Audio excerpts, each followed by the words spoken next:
Welcome back, everyone, to session 7 of season 3 of Pandemonium. The group right now is at the Gala at a center, uh, kind of leading up to the Reclamation Day, where the group will go to war alongside the forces of Kata to reclaim their homeland from the forces of the giant king Braka and Taish Reborn. With that, the group is joined with the now Baron Leslie Royce to kind of marshal the forces of Kata. They assist him with liberating both his wife and try to liberate his father, who maybe tragically fell or at the end of the infiltration. But the group was at least successful in bringing back the Duchess Persiana. And with that, the group is now going to a gala at a center where they've been tasked with finding allies for the crown, finding more people that are willing to contribute intelligence, armies, or even their own kind of abilities to helping the Baron retake his homeland. So far, the group has been fairly successful with kind of recruiting kind of different assets to their cause. They've been able to recruit Beacon Priscilla's Templars, the Lightbringer Templars, to kind of aid in their retaking of Kata. They easily pushed over the King of Ascenta and earning the King's Men with a declaration of "I'm not going to be bowed to democracy." They also were able to convince the adepts of the Stormfist school that they should join in the fight rather than kind of waxing about the loss of their champion, while the group did agree to help them search out their champion. With that, though, the group was able to compete as well as in some of the tournament games. The B squad initially went up fighting the Mokulin kind of reclamation squad, as well as the Forged Men. They were able to win a symbolic victory against the Forged Men, but then the Doctor challenged the kind of the main Gavels themselves to a duel, pledging to give his forged men or a squadron of his forged men over to the Baron if the Gavels won. The Gavels fortunately proved victorious because if they did not defeat the forged men, the first of them to fall, whether it be in battle or for any other reason, they would have lost their body to the Doctor to be experimented upon. But luckily, they avoided that fate. But one of the big things that happened near the end of the sessions was War Chieftain Anka, the current ruler of Kata, kind of one of the second or one of the trusted advisors of King Braka of the Giants, showed up at the gala, utilizing the invitation from Acarius, as well as some not archaic, but some bad laws, we'll call it, on the books of Fessia, the competitive republic who often likes to steal each other's land, where he's able to utilize controlling Kata to be able to earn himself a place here amongst the other rulers of Fessia. He made his way within, called out the Gavels, and then made a declaration that he would not leave unspoken the lies that were placed under his name before sitting down and watching the fights. And that's where we're going to pick up. So you guys have just finished your bout against the Forgemen. You've brought them onto your side. You've got kind of 1.5 battalions worth of strength added to the Baron's might. Also, too, for each battalion worth of strength you earn 2.5 thousand gold on that side. So you guys have already earned your first 2.5k and halfway to your second. And we're going to kick off the game with round 3 of the influence campaign. But before we dive in, I'll leave a moment to see if there's any strategizing the crew wants to do, or what. Where's the crew's head at with kind of all of this going on?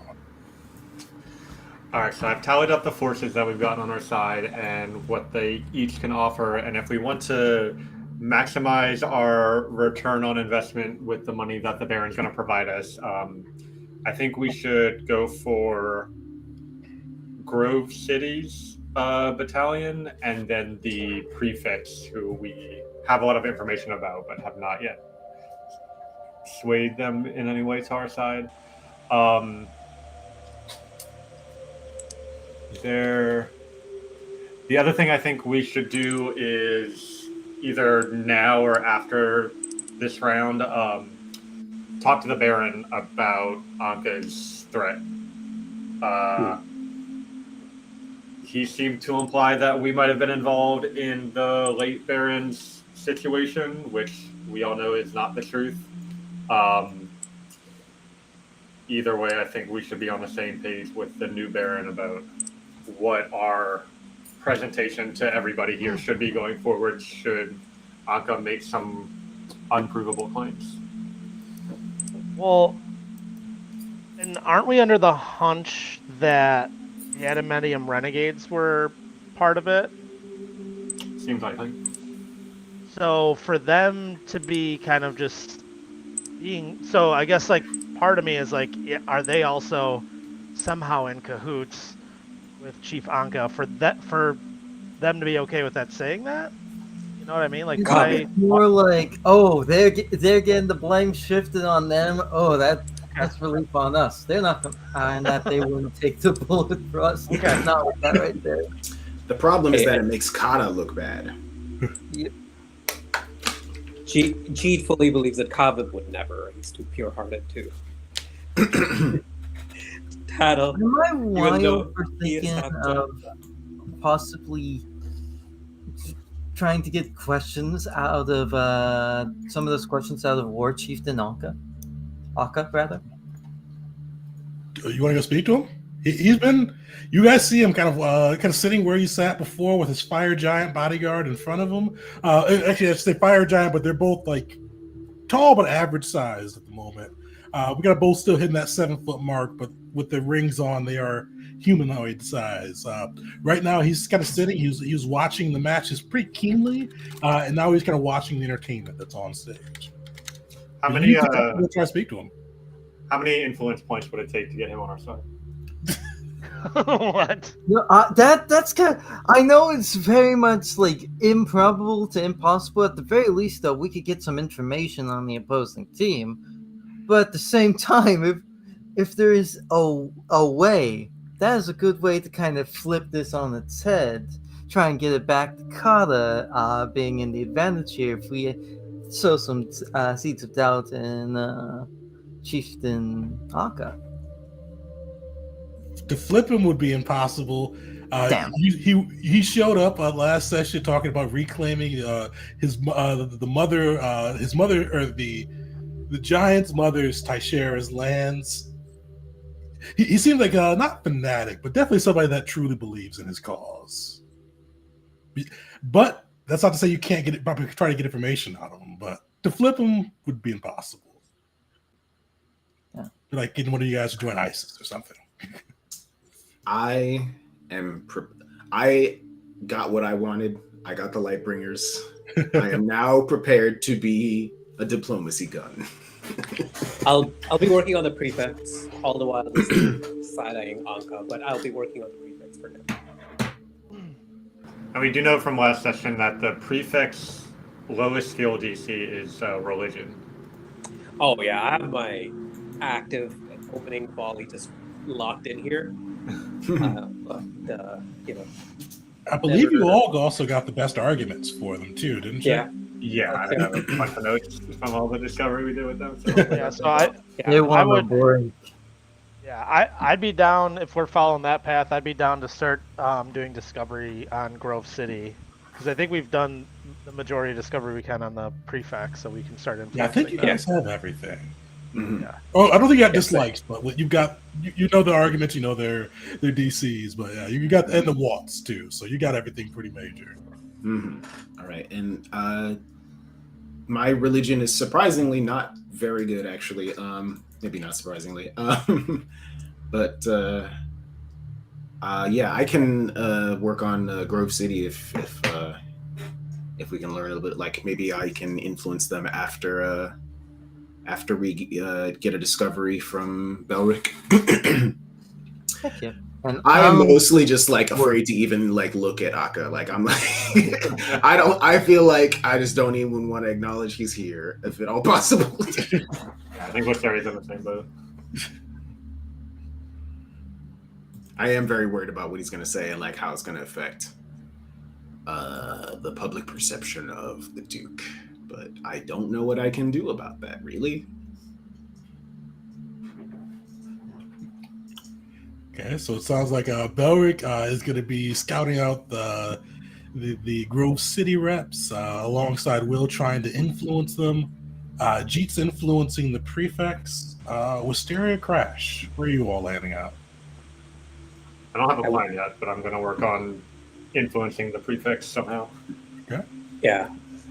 Because we need 4, and this is the second last round. We need 4 successes on that. Yes. We do have 3 rerolls. Appreciate it. Mm-hmm. Oh yeah. Ooh, so do we want more backup there? Or I mean, depending on how effective we are this round, we can then recalculate next round what our strategy is. Yeah. Agree. I want to talk to the war chief. Go for it, man. I don't know what you might find out, but hey, could be something interesting at least. Yeah. Okay. Sweet. So we've got our assignments here. Who wants to go first? I can go first. Yeah. So you see, kind of like both of them are like, and they brought up like kind of refreshments, and both of them are kind of hanging out near the bar. Kind of a clear line with the bar, as well as kind of being able to see the tournament, kind of the games, the fights, and everything that's going on up on stage. And as you guys see now, you do see somebody that is juggling fire, kind of mixing between kind of acrobatic skill and magical might, illusions, as they're kind of going through and entertaining the crowd. But you do see Grushin. He's still he took up one of the rock wings with him from the banquet hall, and still snacking upon that, a drink in his other hand. And you do see Ezen kind of just like watching the fights. Every now and then, you kind of strum out a tune and a quick rhyme, kind of just almost announcing kind of what's going on stage. How do you approach it? As he's eating the cotton fried rock, I will approach with just a couple of drinks and continue the conversation with them. Even though they both have a drink, they both take one gleefully. You see Ezen go, "Oh, thank you. Well fought up there, too. You all show promise. For a moment, I was worried that the mechanical abominations would win, but you all persevered." They don't have the favor of the gods behind them. They're quite godless, and so I think that shows the lack of spirit, guidance, something or the other. But they just, as for right now, don't seem to have the edge needed to be, heroes and solve the world's problems. You see Groshin nods and kind of takes a bite and he goes, "Yeah, you can't build strength. Metal things, they may be able to fight some grunts, but nothing real." No, you need real heart, and he like reach out and tap Groshin's chest, and power, heroism to make a real difference, and it feels good. I mean, the Gavels, we've been on a couple of missions, and we've seen the difference. I've felt it, the difference where you save a village. You know, they named a village after us. They changed the name to Gavalia up in northern Ontario. It's not important right now, but what I'm trying to say, it's we made a real difference and we saved them. Like, that made us feel like heroes. And then there's the other mission that's bigger and ongoing, and it doesn't feel as good to just not have a solid closure, right?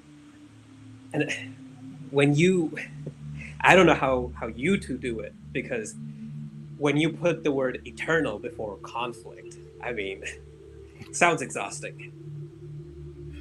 You see Ezen smiles and goes, that is one of the good things about working under the Divine Executive Officer. He doesn't really like us to be involved in politics, and at least for Goshen and I, we do our best to stay out of that. Some of the other prefects may like to play their hand at it, but it's just so tiresome. Like, I'd rather, if somebody's mad at me, I'd rather we fight it out, have a pint, and then sing a song about it. But backstabbing, dark deals, not really my thing. Oh no, not my thing either. Might is my favorite domain, and it was, I mean, understandable. I knew the politics of Eteria. I knew peace wouldn't be that easy, but it was still disheartening to see that Kosir put up such a great show, and yet the fight for peace did not result in any lasting peace. It would be really nice to put in our efforts together to one like singular, achievable goal with martial prowess that would result in peace. You know, for Kosir, if nothing else. You see Roshan nods. And we'll have your roll here. So I know what tactic you're going with. What skill check are you going for? I'm emphasizing the Kosir parts. Like, Okay. we want to get to peace, and I think we can do it. So religion. Perfect. With doing the tactic and the skill check together being known, this will lower your DC by 4. Oh, I would like to use a reroll. Oh, yeah? Okay. Is that crit? Wait, oh, lagging a bit. I guess that is only a 9. Crit fish. Hold on, I'm lagging quite a bit, but I can click it now. Oh, that sucks. Well, luckily, it's still a success. Wasn't that just brought up in like the chat of like, oh yeah, the gavels for all of our hero points, we just roll the same number. Yeah, you guys like have that so often. Like, even if you click the hero point thing or just re-roll it regularly, it often comes up with the same number. Like, for a minute, I thought it was like a glitch with like the hero point thing where you click re-roll, but no, it's just it's y'all's unique luck on that side. But luckily, this was still enough for a success, especially with using their lowest DC and combining that with the praise for Kosir. You see Groshan kind of like for a moment, like his face goes solemn and nods. We wanted to be there for Kosir. God, dragons. If it wasn't for them kicking off shit, we would have been there and hopefully could have helped him in his efforts. But we couldn't be there from him. Maybe we could be here for Kata. We'll think upon that. You've earned your first influence point for the prefects, bringing you down just to 3 additional ones you all need. Wisteria, we'll flip over to you. I think you're going with the prefects as well. What tactic is Wisteria? Or how's Wisteria approaching it?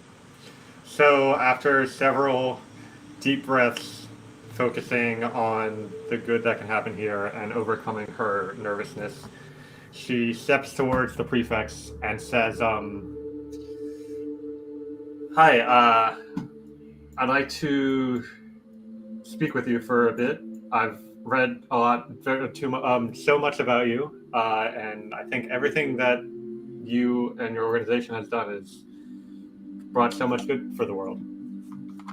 I always love a fan. Oh, was I supposed to talk to you at dinner as well? My apologies. Oh, it's no problem at all. No problem. Nothing you need to worry about. It's fine. It's fine. Oh, well, especially if you're a long-time fan, what would you love to talk to us about? Quick question, Tegan. Are there any libraries of Notitia in Mokolin? I feel like it came up once before, but I can't remember. Okay. There are. So, well, I grew up in Mokolin, and whenever I could, I would head into the libraries of Notitia to read the stories there about the things the prefects had accomplished. And, a lot of things have happened since then, but I think that's one of the reasons why I decided to leave Mokulin and establish the Gavels of Ivasara with Jeet, who you just had a conversation with. And so it's just in that time, we've gone on so many incredible adventures. We killed a dragon. We fought under the Fight for Peace put on by Kosir. I've gotten to know head librarian Oline and found some faith in Notisha myself. In fact, she actually had a request of me.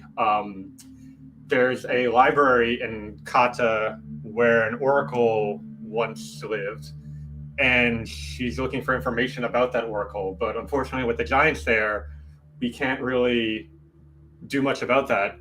So we need to retake the island first before I can do what she's asked of me. And I'm sure that Kosir himself would be grateful to know that his close friend is getting the information that she needs. And I want to do the best. I'm kind of new to serving a god and understanding how to follow their wishes and do what's right for their sake. But I'm hoping that maybe with some good examples in that endeavor, I can do things right in Notisha's eyes. You see Groshin nods, and he kind of smiles, and he looks at you and Ezen, and he goes, "Do you ever wonder how Notisha and Kosir are friends? I've never seen him open a book once." Do you know? You see Ezen kind of jabs Groshin, and he goes, "My friend, you've heard the stories. During the Third Great War of Khazia, they both were thrown into a coliseum together and forced to fight their way out to freedom. And they learned to work together, and then they eventually found a way to bring peace to the war. I don't know what they talk about together, but they seem to have made a lasting bond with all of that." What I would pay to even catch a snippet of one of those conversations. They must have the most fascinating discussions. You see, as it smiles, he goes, "Kosir is a fun man to know, or a fun god, I should say, to know. I've met Notisha a few times. She's very, very smart. That's smart. But I'm blabbing about that. You all killed a dragon. I will say I'm a little envious of you at the moment. Don't spread that around. After our time in Tanin, the divine executive officer said we had to chase down a few dragons, but he did explicitly forbade us for killing them. He went on and on about how dragons never forget, but hey, you all, no fear, pull the trigger." I mean, I don't want to brag, but did you see our ship coming in? Certainly got people telling stories about us. It is a ship worthy of song. But yeah, I mean, with everything, a good adventuring crew always has to have someone organizing them, and I understand working with Divine Executive Officer Corden. But a lot of times I just think back to my time in Mokulin and what my life would look like today if I had stayed following the rules and guidance of the people in Mokulin and living that life. And I think I never really would have gotten to see these adventures and stories if I had just let Mokulin's ideals hold me back. But thanks to that, I've gotten to know Notisha. I've gotten to fight a dragon. I've gotten to make all these new friends and record all sorts of wondrous tales about our adventures. And that's really been the biggest reward of all for me. Perfect. Are you making your check here?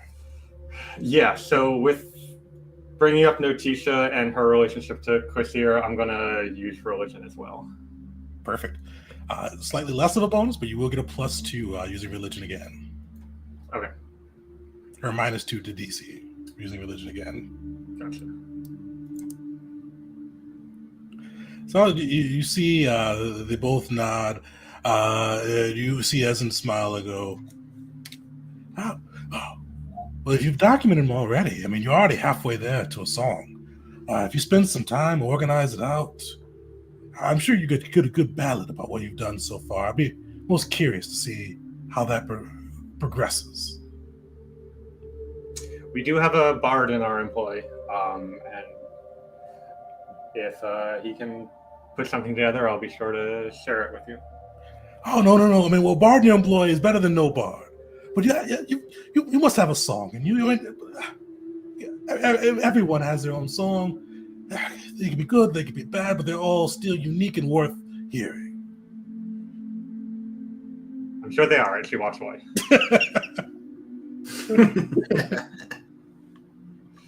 So you guys are halfway there with the prefects. Will Belric. Belric, you are going to try to discover some information. How does Belric try to get a little bit more information on the Grove City representative? What's he doing right now? So you see, like, he is in the stands. He looks like he has a drink next to him, but it's been untouched. You see, he kind of continuously steals glances at the war chieftain Anka. Like, you kind of see every moment or so, he kind of looks over there. No sense of motive illness. He looks a little bit nervous, surprisingly. You see kind of the Vanara just stealing those glances, drink untouched. Kind of almost occasionally trying to distract himself with the entertainment on stage. And then this is kind of out of gamer to the party, I guess, but when you guys think about, like, when doing discovery, like, what's generally is there, like, something that's the best info to get, like lowest DC, best, is there anything? It's a good question. I think, hold on, let me look at the list again, just to make sure. The skill DC, honestly, like, lowest DC, desires and wants, and best tactics, all three of those are they all sound very helpful to me. The lowest skill DC, the problem is, if I'm specifically going to be the one trying to influence them, the lowest skill DC may or may not actually be useful to me, because there's a pretty good chance I'm still going to be using diplomacy no matter what. I mean, maybe, I don't know, maybe if it's like occultism or something. No, that's not even close, actually. Diplomacy isn't always an option. You can usually use it, but sometimes it is a very high DC if it's not one of their cores. Yeah. Okay. So, I guess trying to find the lowest DC is helpful. Okay. All right. He's sitting in the stands. He's got a full drink next to him. Belric had just had this fight. He's gonna go over with 2 stouts and kind of sit not next to him, but in a kind of like in a close spot next to him, and he'll be kind of like huffing and puffing, like maybe treating some wounds, since I'm at a 3rd HP right now, right? And seeing if I can, like, potentially get his attention. Kind of seeing you kind of huffing and, like, kind of going through, treating your wounds, drinking from your steins. You do see the councilman, who's a Vanara. You see he's got pretty colorful fur, almost accented by, like, this ornate armor he's got on his that he's wearing, with kind of different greens and blues and purples mixed in together. He looks over and he goes, "Good fight. You prevailed there. For a moment, it looked like it may go the other way, but you held true and were a good addition to your liege lord."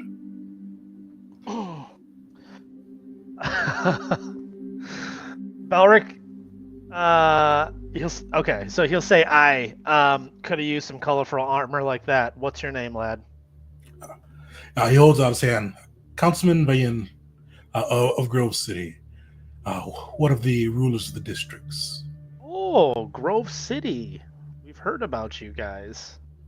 What brings you here? You see, he steals a glance at War Chief Tanaka before speaking again, and he goes, dark times approach.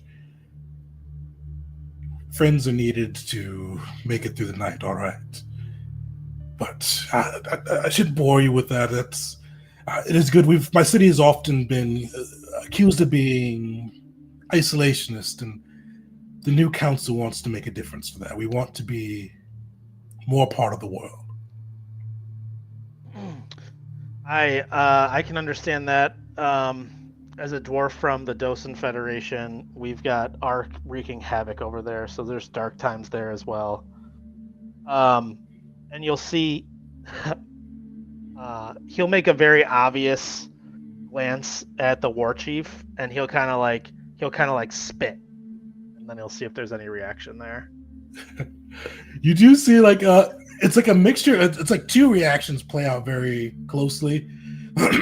Like first is like shock, like and not like shock, like with a bit of like decorum broken, but especially as he like his brain catches up and puts it together that it was in kind of with the war chief Tanaka. You do see kind of he gives like a smile. And he goes, "Well said." The bastards have the nerve to show up here. This whole thing is about them, but if the king wouldn't throw them out, the baron didn't throw them out. Who am I to throw them out?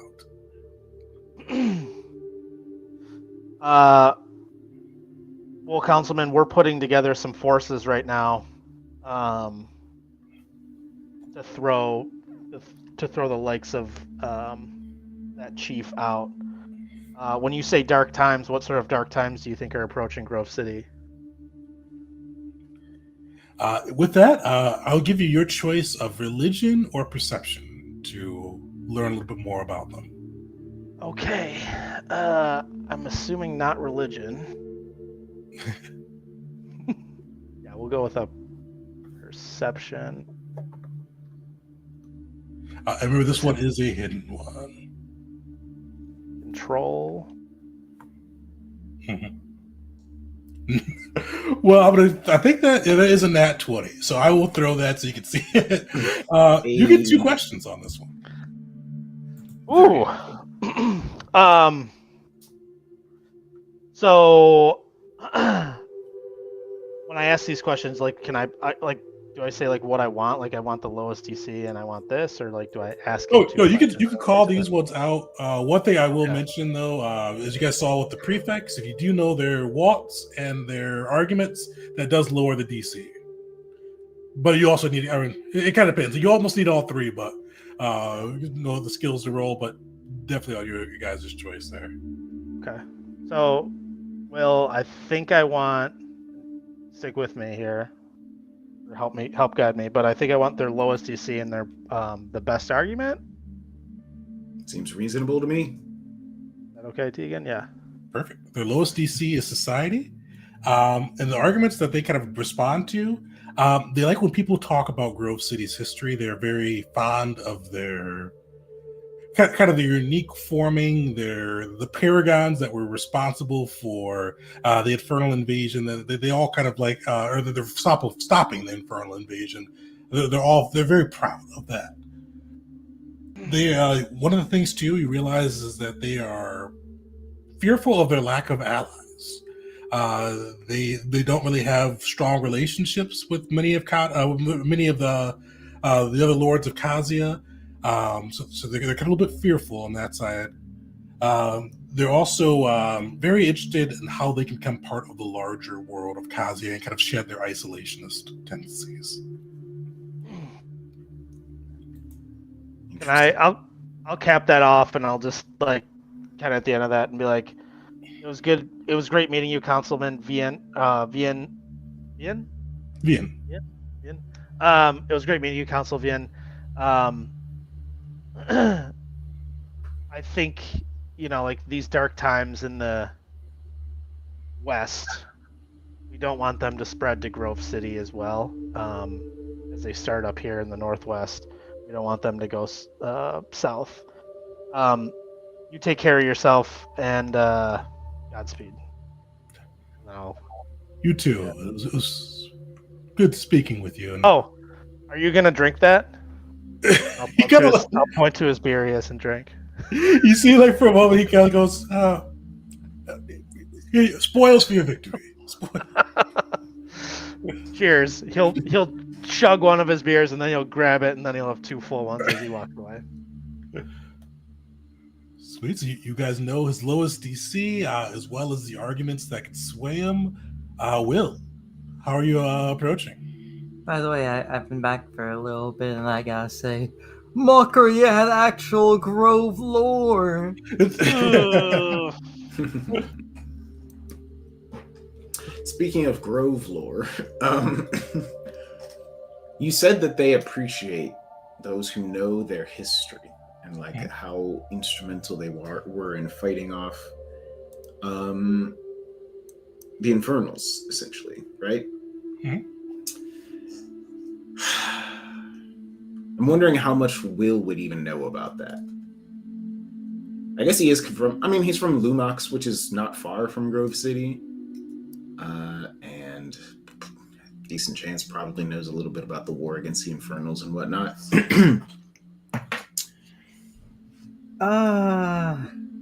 You could definitely make a society check to see kind of how much of the history Will knows on that side.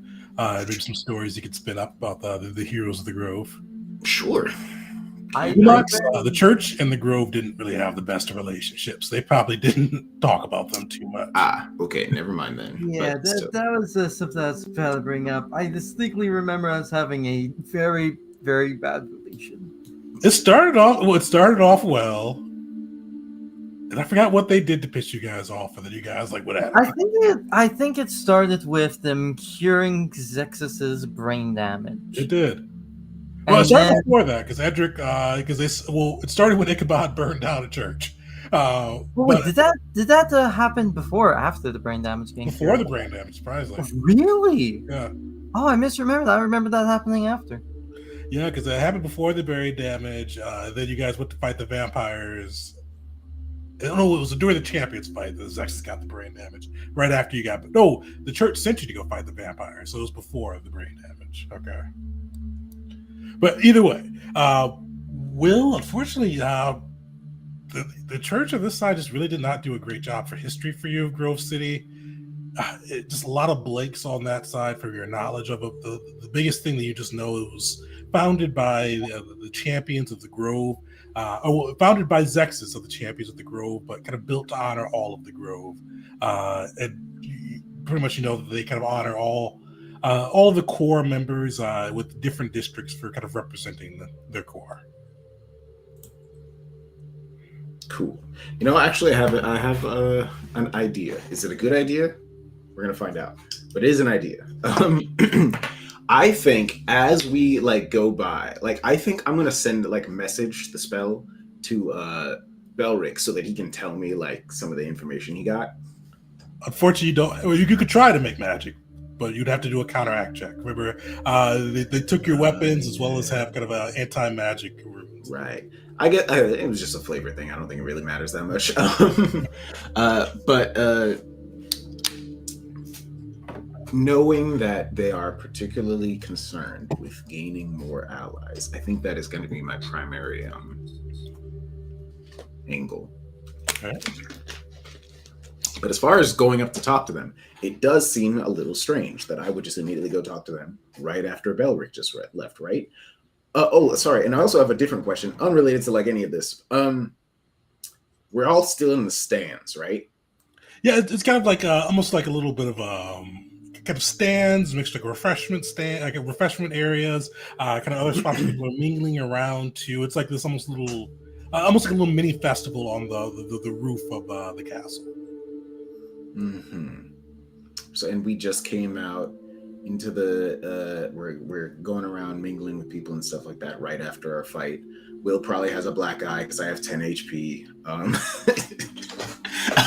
You guys would definitely have had time to freshen up. Get out of your armor. You get out of your armor and weapons, or your weapons at least. But yeah, you definitely have time to wash up a little bit and represent a good front. All right. But I was just saying it might seem a little strange for Will to just for Belric to leave and then immediately after Will comes in and stuff. But I have a way at least to make that seem even a tiny bit less strange. just a little bit. So after Belric leaves, and I sort of like he kind of shares that information with me. Will is going to approach the I think War Counselor was his title, correct? Or just councilman. Councilman, sorry. I think I was getting the War Chief mixed up. Okay. The counselor. I'm going to approach the counselor, and I'm going to say, "Good afternoon." It is afternoon, right? Yes. Like afternoon, evening-ish. Evening. If you don't mind me taking a moment of your time, do you mind if I sit here for just a moment? Feel free. All right. This might seem a bit of a strange request, but I just happened to catch an eye on you speaking to my friend Belric just a few moments ago. Is that right? Yeah, got to hear a little bit of his fight, and we talked a little bit of my home. I gave him, I should say, my drink. Yeah, that's a good way to get on his good side. Actually, it's funny enough, I have been trying to get on his good side. You see, Belric's a man of few words, generally speaking. Sometimes I think of him as a little bit of an enigma. So I'm just really curious what y'all were talking about. It might seem a bit strange for me to come ask you about my traveling companion, but like I said, man of few words. So if he came to speak to you, then I think you must have caught his interest in some way. Maybe he said something to you. You guys see him frown for a moment. He goes, we spoke. He mentioned some of the troubles in his home with what is that drug that's running rampant with the dwarfs? But yes, ARC, I believe it's called. Yeah, terrible business. We've run into a little bit of that, and hopefully we're, always 1,000 things we need to do, but hopefully we're gonna get a chance to do something about that. But that's long-term plans. Right now, what we are primarily concerned with is he doesn't point or anything like that, but he sort of generally like nods in the direction of the war chief, who is probably I'm imagining him sitting in like the stands, and there's just like a large area of empty seats all around him. It pretty much is clear. He's sat on the far end of the side, and there's nobody outside of his bodyguard next to him. Mm-hmm. I sort of gesture at that the person. Right now, we need to deal with those folks. Try to push them back out of Kata if we can. See, he shakes his head. He goes, the audacity of them just to show up here. They're not going to be done with Kata. I don't think they're going to go to the rest of Fessia or Grove City. I don't know where. The Black Tusk even. They're going to want to take more. Those kind of never are satisfied. It's precisely my concern, and apparently with the goddess of the sea all but backing them, they could essentially go wherever they please, right? They could end up anywhere. That's why I think it's very important that we do our best to stop them now before they have a chance to gain in power and influence and all that. You see, he nods and goes, I do wonder if she's always been the goddess on their side. They say that the king pulled the island up from the sea. I'm sure the goddess just gave it to him. Deceit. Could be. You never know. But you know what I'm thinking? The best way, and perhaps the only way that we're going to be able to stop all this madness before it becomes a real problem is by banding together, in my opinion. What do you think? You see, he kind of thinks upon that. And give me, I know which argument you're using. What skill are you going for? Good question. Because you see, my society is plus 15, despite the fact that I am an expert in it. It is 8 lower than my diplomacy. So even with a lower DC, I think it might still be better for me to just go for straight diplomacy. Because is the lower DC from having the right argument gonna be 8? I doubt it. If you go with diplomacy this time, next round, I was thinking about using my society to try to convince them for the second point. But All right, and we cannot use the same skill twice, right? You can, the DC just gets higher. Got it. All right, so I'm gonna leave society for Wisteria, and I'm just gonna go for diplomacy because, like I said, I don't think the difference in DC is gonna be big enough to make to make me more likely to succeed with society than my diplomacy. So a secret roll for that, right? No, with this one, since it's influence, it's world open. Gotcha. All right, here we go. I believe in myself. I have 2 hero points, and we have still 2 rerolls left from the thing, so I believe. All right, I'll let that ride. Nice. With that too, you see he kind of nods along and he goes, we must stand together against these. We can't allow ourselves to be picked off one by one. And you've earned your first 1 out of 2 influence points necessary to bring the Grove City Asia Guard on your side. Agreed. So, even the time, even these things, massive. He points over at the giant, clearly huge even now, despite the fact that he is currently shrunk. He says, when it comes to taking down such a large beast, it's going to take teamwork. So I hope that we can count on your aid when the time comes. You see, he smiles and goes, I can't commit yet, but your arguments have stirred me. It would be nice to show what our Seer God can do, unleash both the fury of Rog and the righteousness of Sanda upon them. Will's eye ever so slightly twitches at the mention of Rog, but Just a flashback to the entire week at the monastery. I dedicate this combat. But I think that with that, Will give a toast, or not toast, cheers, whatever you call it, with whatever little drink he's got carrying around with him, and go back to see the rest of his friends. He reaches for his drink that he forgot that he gave to Belric. Right. I also forgot. He's gonna be like, ooh.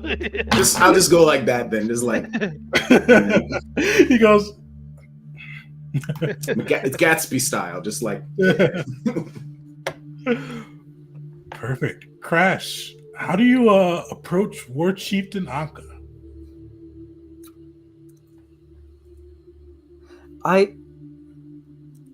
I don't have the charisma for this, but can I approach him kind of like a badass?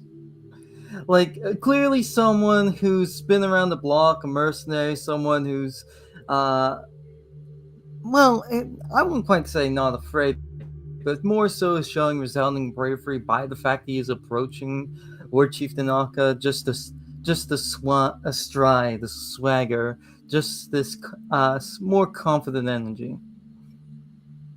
Walking up to the enemy. I'm not going to make it. If you want to walk up confident, you can definitely do so. Absolutely. Crash will swagger up to War Chieftain Anka. He has not met your eye yet, but you do see the fire giant kind of step up and you go, a little bit like heavily accented common. What you want? I'm not much for talking myself. I leave diplomacy and mercantilism to others. But your chieftain showed some real heavy balls coming here. It's caught my interest. I want to hear more from him. He seemed to like talking with the speech he pulled. Why not have him talk some more? You see the fire giant go, and then you hear the chieftain kind of cut off and goes, let him talk. Come here, middleman.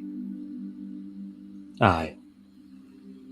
Always fun to hear the words of my enemies before I crush them. Blabber away, Ten. Personally, I do enjoy cutting off a speech mid-prattle. But that's just me. But you Consider me a foreigner.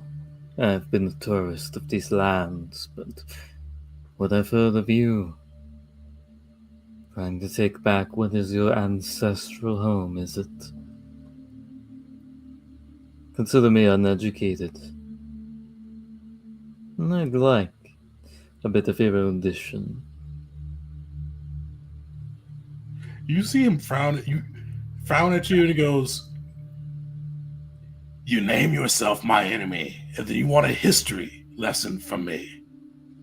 Should I serve you some tea and a scone as well? Tuck you in for bednight story?" No.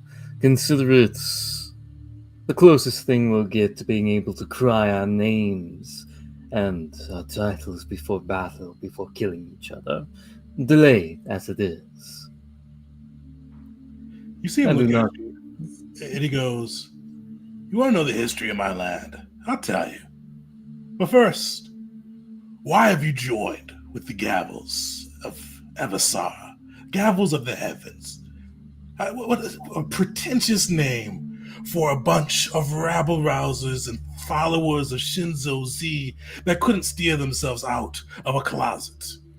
You willingly join these monks? Why? I'll tell you my story after you tell me yours."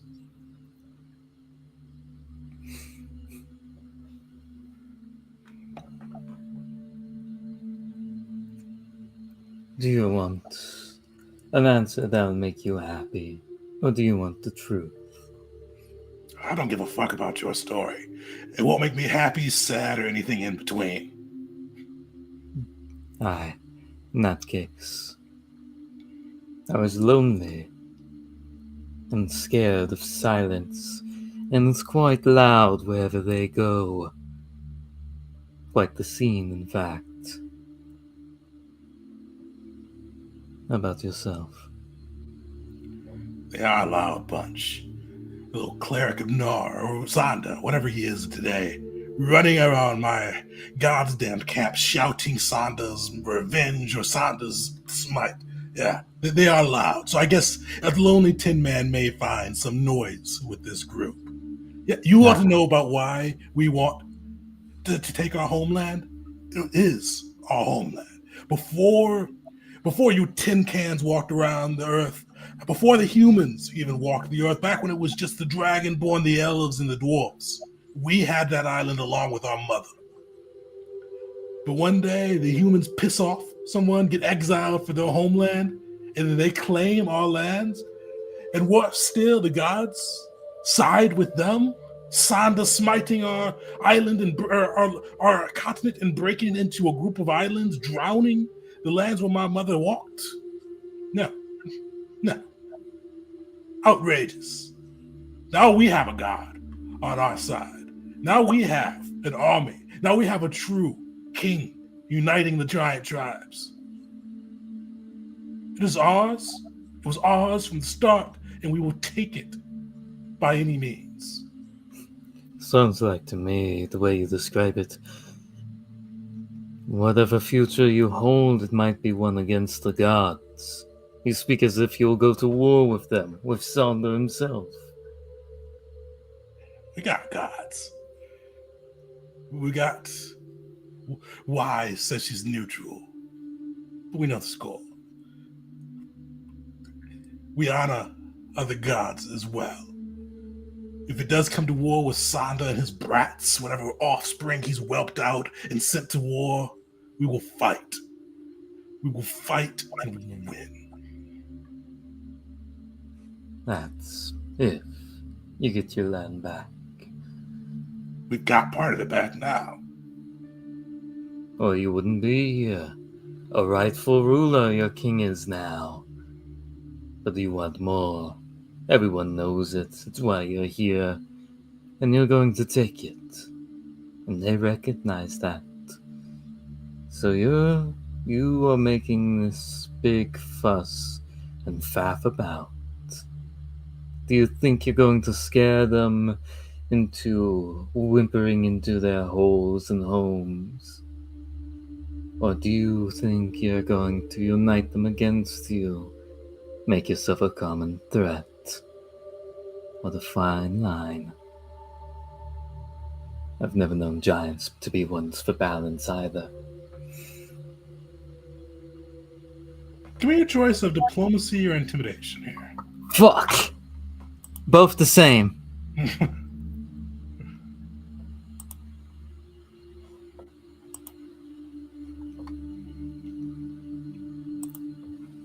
And by the same, I mean 0. All right. Well, Crash, I imagine it has. Occasionally he'll deliver a hard line, but unlike Mockery, who had the presence to make it stick, other people look at him just like, you have a lot of guns. What if I got into melee range? Intimidation. You never know. That's as good as it's gonna get. Hopefully not a crit fail. Luckily, not a crit fail there. But yeah, you see, he looks at you and he goes, "Little Tin Man, why waste my time? Little abomination of Hera. You side with their gavels. You side with those pretentious fools. You talk about unite them against us, unite them for us. As I said, I do not care. I'm here as a rightful ruler of Kata. To be seen and to see. Now I've seen you. Be gone." That was a great way to cut away from the scene. And goddamn, there were a lot of hard-hitting lines that one. Holy shit. So that's the whole crew. So you guys get to see kind of like the entertainment goes through. The King of Ascenta goes all out with his entertainment between magicians juggling fire. You see some additional combats kind of showing off kind of the Ascenta style, showing some of their monster hunters thrown at great beast. You see 2 phalanxes clash against each other in mock combat. All this just to kind of drum up the entertainment as people get to speak and be spoken to. You guys have earned 2 points for this round for the prefects, halfway there, as well as halfway there to recruiting Councilman of the Grove, as well in his Asia Guard Battalion. As you guys are kind of going through and as you kind of get to regroup, you do see... Actually, everybody give me a perception check.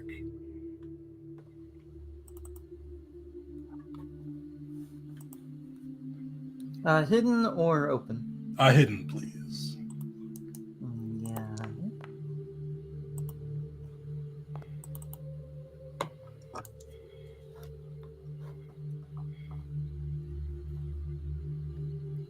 Wisteria, you notice a few things as you kind of look around.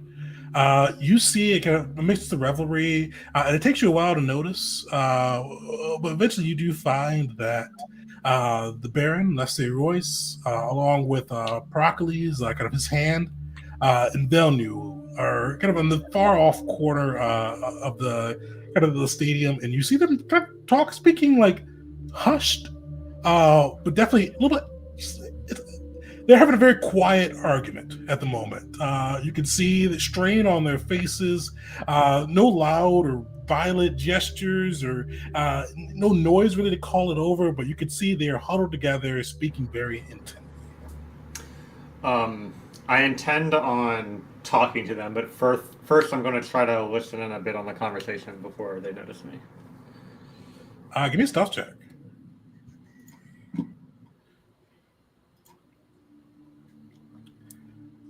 Solid. You're able to get pretty close.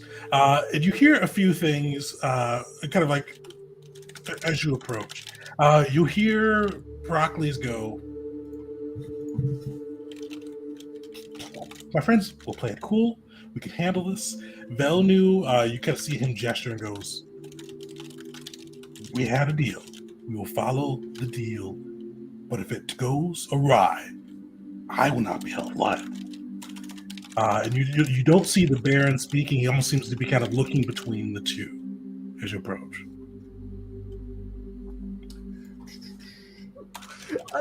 I gotta point this out. I'm sorry, I have to point this out before the engagement happens because I have to. They are in shit has hit the fan mode. It's an absolute storm out there. Metaphorically, of course, everyone's having quite a bit of revelry, but their whole great conspiracy is about to be revealed by their greatest enemy. And they're about to have one of the fucking gavel who historically we have a history come up and go, okay, I know what happened. how that is absolutely going to add to it in a great way, and I look forward to seeing how we I say we in this case how Wisteria turns this into a benefit for us.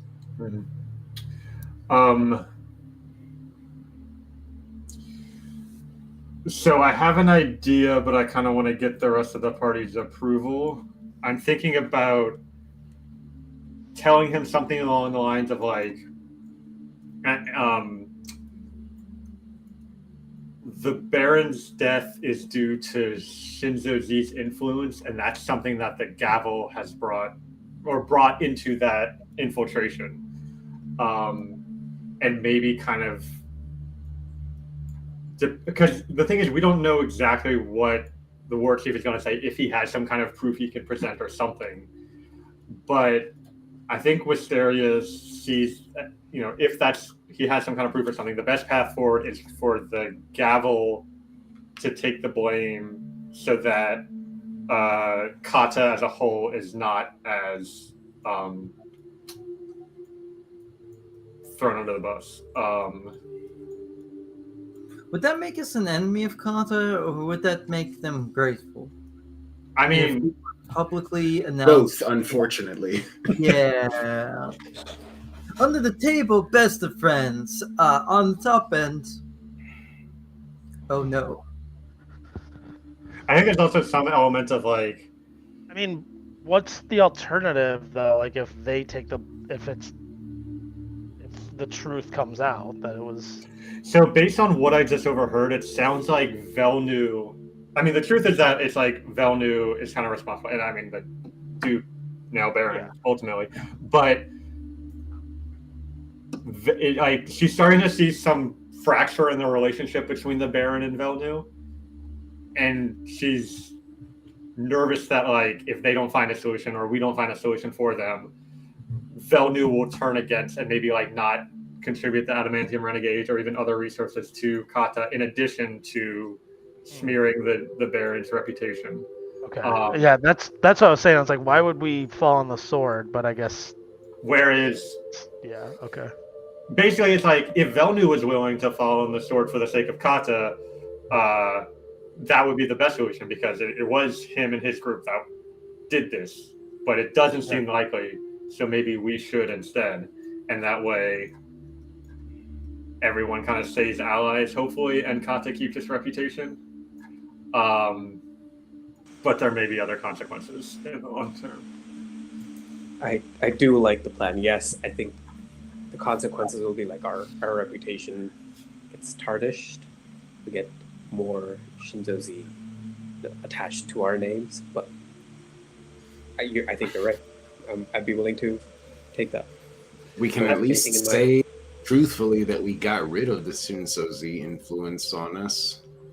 Yeah, I mean, I think that's apparent, but I think the other thing, and this is probably her overthinking it, but part of her thought is that we have this like death pact to help rescue Kata, and she's been very nervous of magical contracts recently, and so she's worried that like if she doesn't take this action, then that might be seen as a breach of that contract to some extent or something.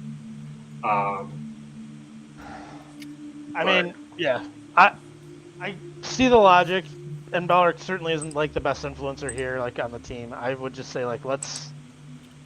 Like in my head, like I wouldn't volunteer to do that. Like, you know what I mean? Like, I don't know. I just have concerns like for us to be like, oh, yeah, it was us. I mean, probably what she'll try to spin it is that Shinzo Z swaps his wife and the Baron, and while the Baron and like caused not we intentionally killed the Baron, but there was Shinzo Z manipulation because her fear is that the war chief has some proof that it was like not a giant that killed the Baron. Yeah, Because exactly.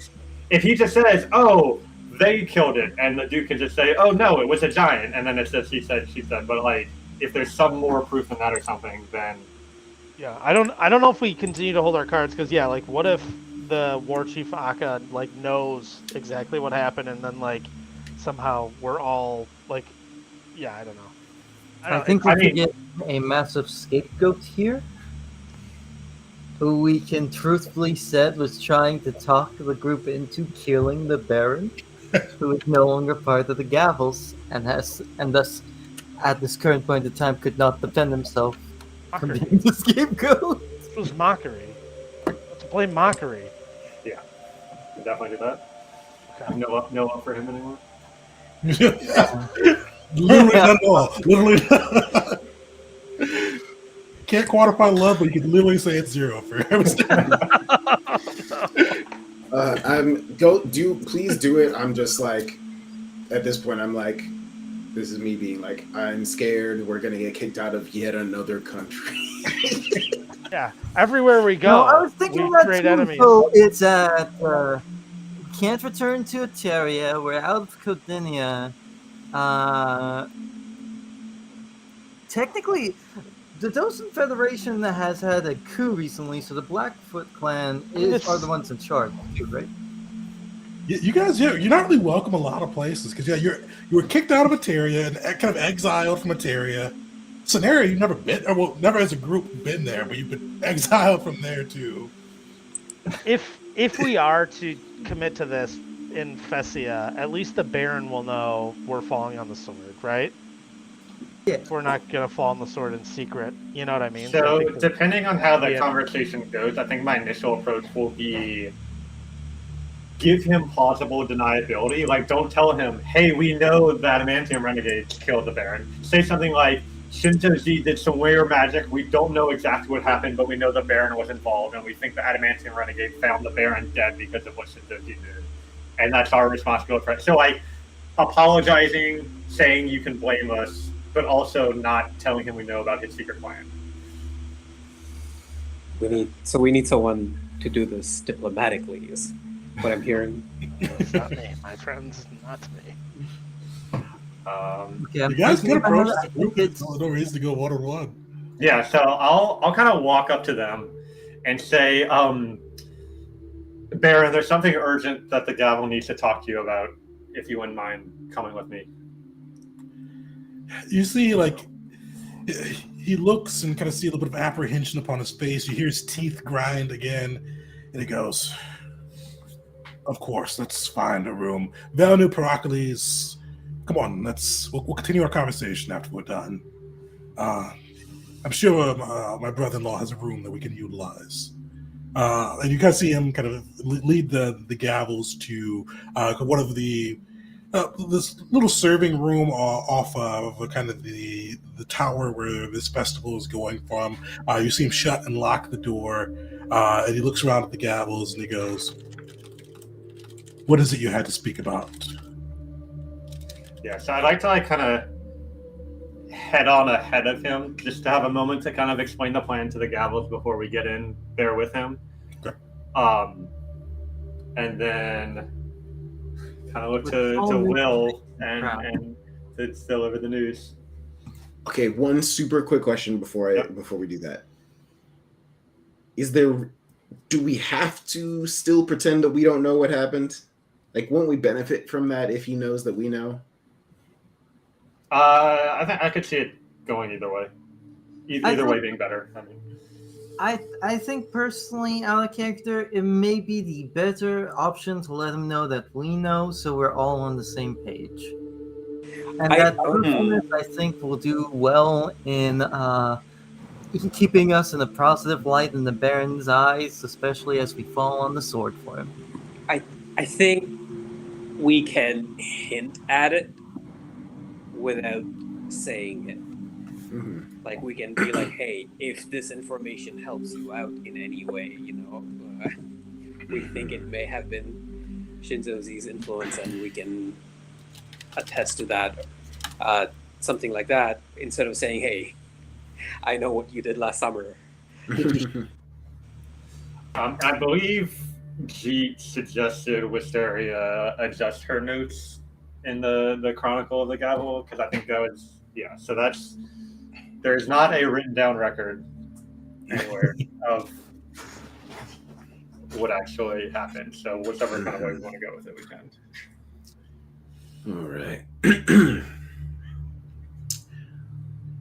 So I'm gonna go with the sort of subtle implication strategy without outright saying it, because I do think we kind of would benefit a little bit if he knows that we know, but I also don't want to be like, gotcha. You know what I mean?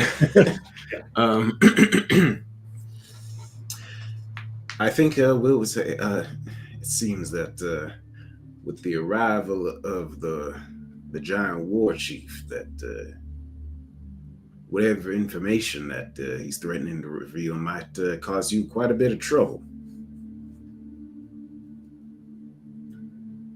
You see, the Baron kind of continue grinding his teeth, and Proclus goes, "Oh, my friend, no worries about that. The giants, those children of Tashera, liars and braggarts. I'm sure he's going to talk about how his army will crush us. I mean, I would.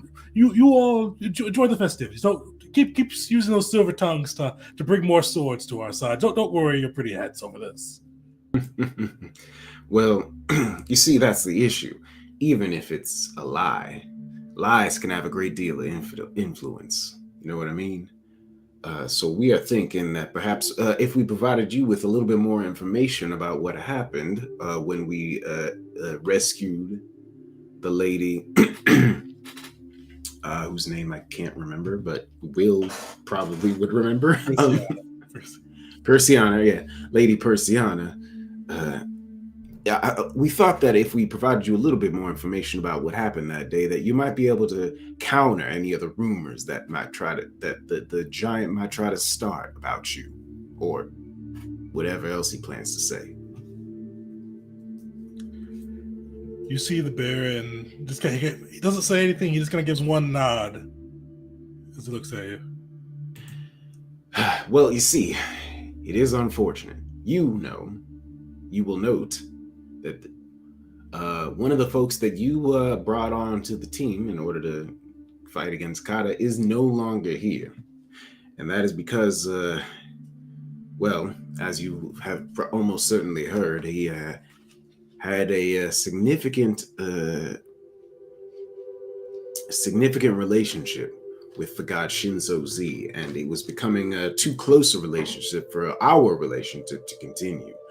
You see, on that day, I don't know how much of this we revealed to you at the time, because to be quite honest, we were a little embarrassed about it, but Shinzo Z had quite a bit of interference on that day. He was left and right throwing extra challenges at us and trying to make all of it a little bit more entertaining for him. You know how Shinzo Z works. So a lot of stuff happened that day that caused us to, it caused quite a bit of strife for us that day. Let's leave it at that. And we think that perhaps that extra influence from Shinzo Z might have led to the death of the former Baron. You see, the Baron's hard to read. We can kind of hear the grinding of his teeth. But you do see Velnu quickly speak up, and he goes, "Well, that does make a lot of sense. Mockery has threatened me. We for one time we were friends, but the very first day we met, he threatened me, and then we became friends, and then he threatened me again at a fight for peace for Kosir. I mean, he is a mad dog. And having pledged himself to Shinzo Z, I mean, I feel like we can all fill in the blanks here. That seems to be quite compelling, right?" Yes, the Gavel's much better off without him. Yeah, it all of that par for the course for mockery. Sometimes it was a benefit to us, but quite often it got us into trouble. So, as you can see, he's no longer here. So we just thought that information might be useful to you, because we fear whatever kind of strange rumors the giant might try to cause could end up getting you into trouble. Will, give me a diplomacy check here. All right. I believe. That is a little on the low side for me. I'm gonna use a hero point to reroll it.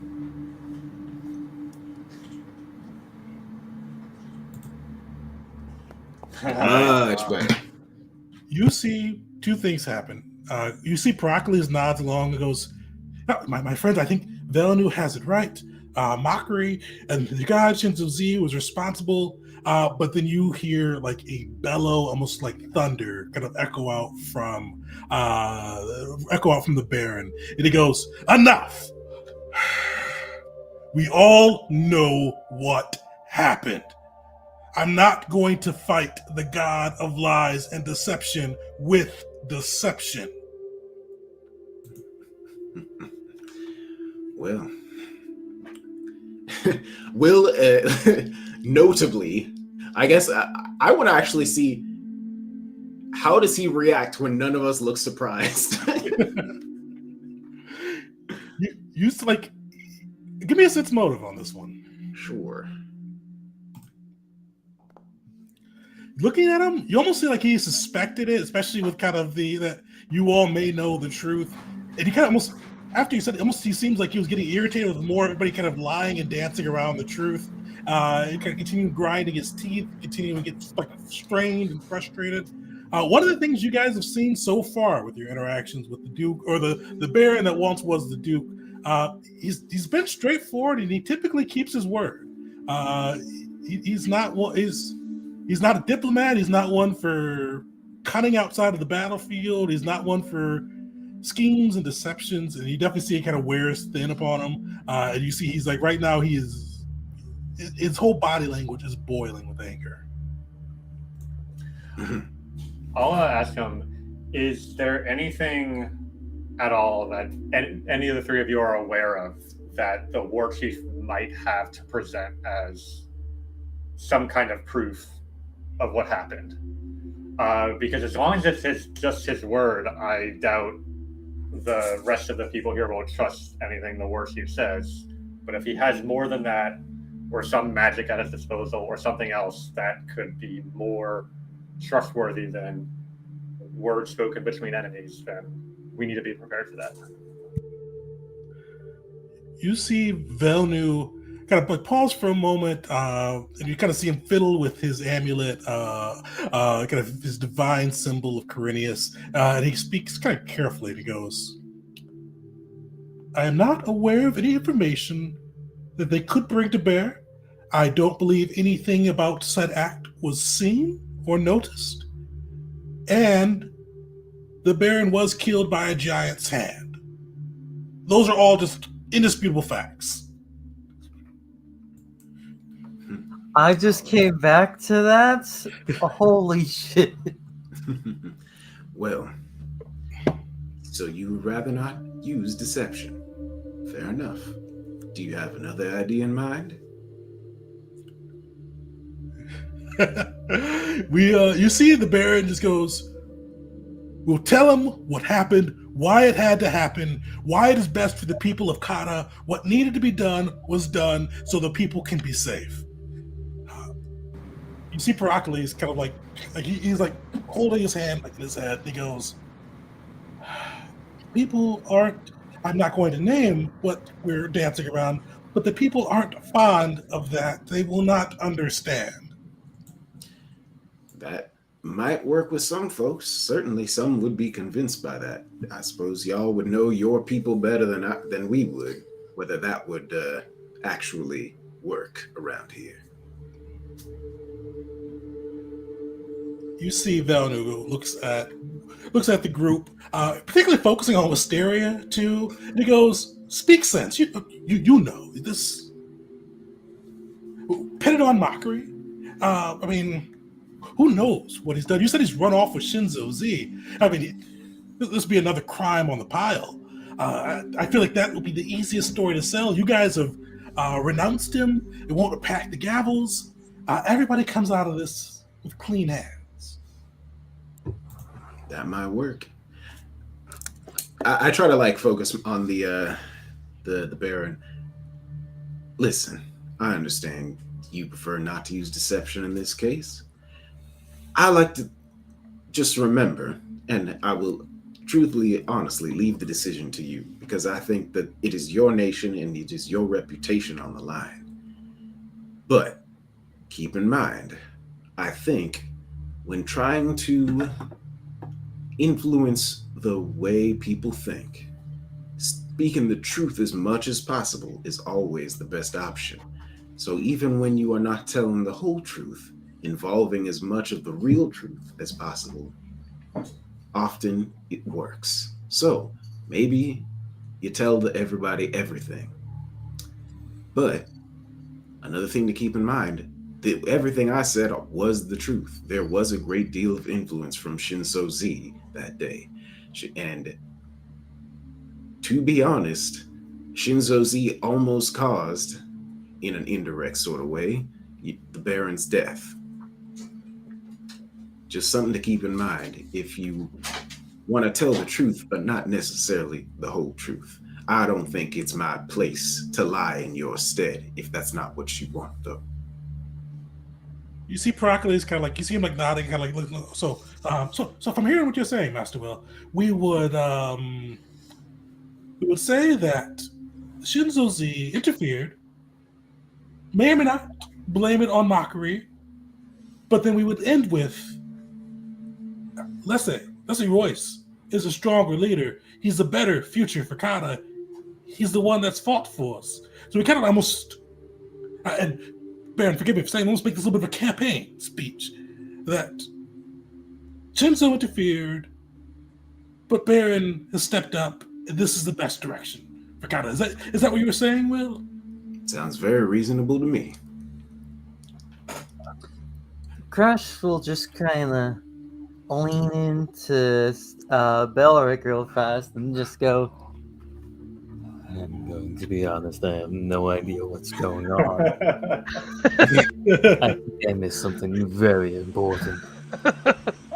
And Jeep is flashing back to Groshin saying how he didn't want to get involved in the deceptive politics. It's like, yeah, I get that now.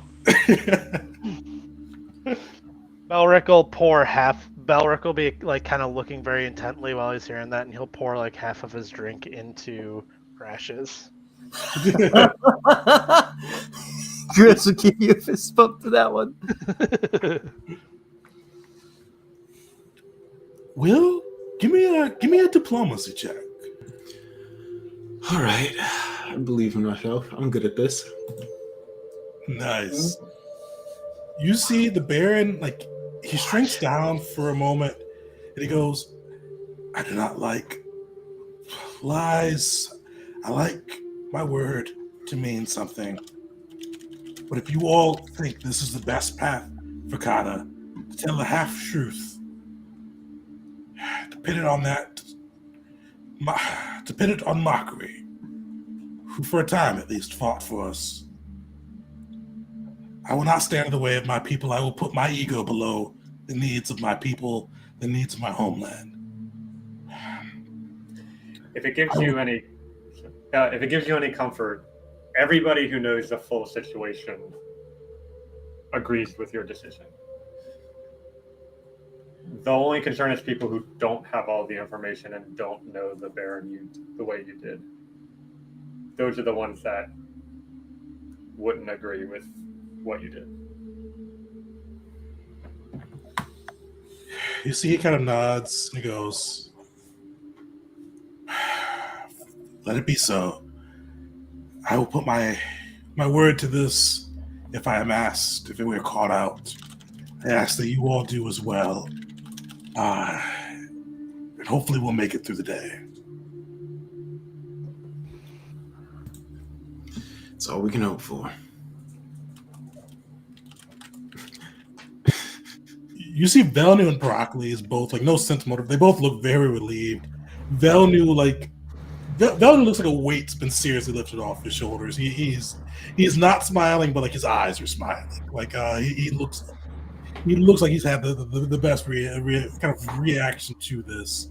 But you do see Broccoli's go, well, okay, we have a game plan if we need to have it, but we've been gone too long. We probably should rejoin the festivities. As we walk out and I pass by Velnu, I'll kind of whisper to him, I hope you paid you a lot for arranging this. At least enough to buy an airship, and then I'll keep walking. You see Velnu, like the only thing he says, a pretty pity.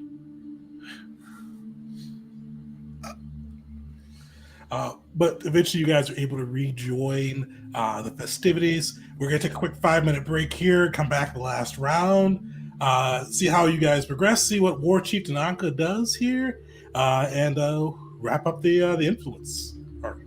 So everybody come back about 8:56, and we'll see y'all in a bit.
Welcome back, everyone, to part 2 of session 7 of Pandemonium. The group has gone through their first influence round, getting closer to securing the allegiance of both the prefects along with the councilmen of Grove City. With that, too, they spoke with the Baron. And nobody outright said it, but definitely learned that the Baron is where Baron was orchestrated the murder of his father to take the throne to fight for his people, as he believes.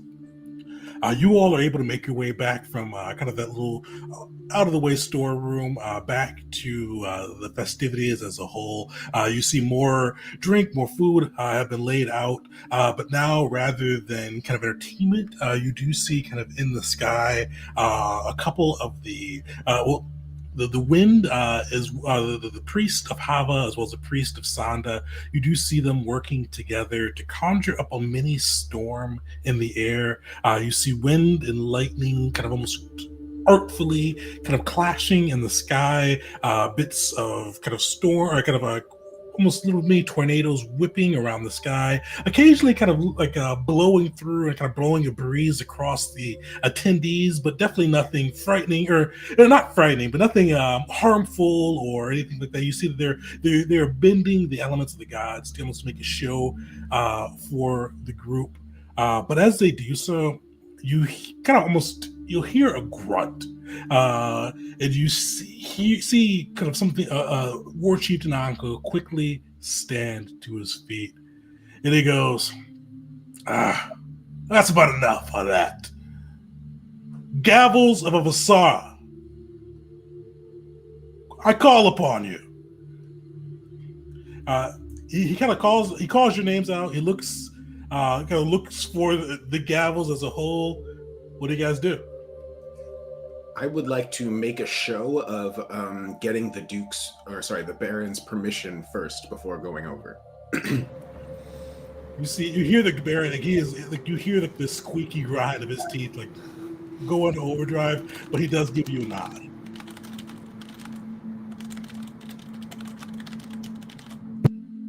As you all kind of, does anybody not make their way out? I should say. For a second, Crash clearly sees like he's just watching the show, but I imagine after a couple people look at him expectantly, he's really he kind of realizes, oh wait, yeah, that's me. I'm going to gamble. Where is he calling us to? Pretty much just like kind of like in the front of like this little kind of revelry area by the stands. He goes, "I thought you had the decency when I implied to tell these fine folks what it is you lot got up to when you came like thieves in the night to my home, set fire to part of my camp, and ran around like madmen. Well, you probably are madmen, but I've heard you are followers of Shinzo. I thought you'd have the decency to tell these people of Fessia that their Baron was not slain by any children of Taish. It was not slain by my men. He was not slain by those who would bring Kata back to its rightful people.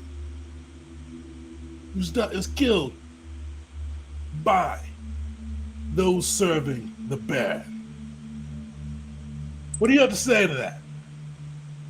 What do you Shinzo worshippers, you murderers, liars, and thieves have to say to that in front of these people of Kata?"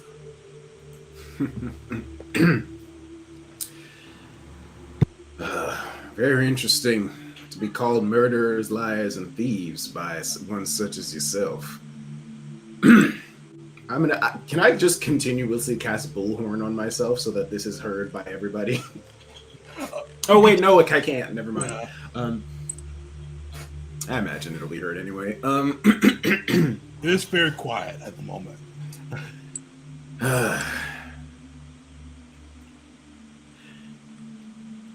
It is publicly pretty well known that until quite recently, we had significant connection to Shinzo Z, god of chaos, deception, madness, and all other manner of terrible things.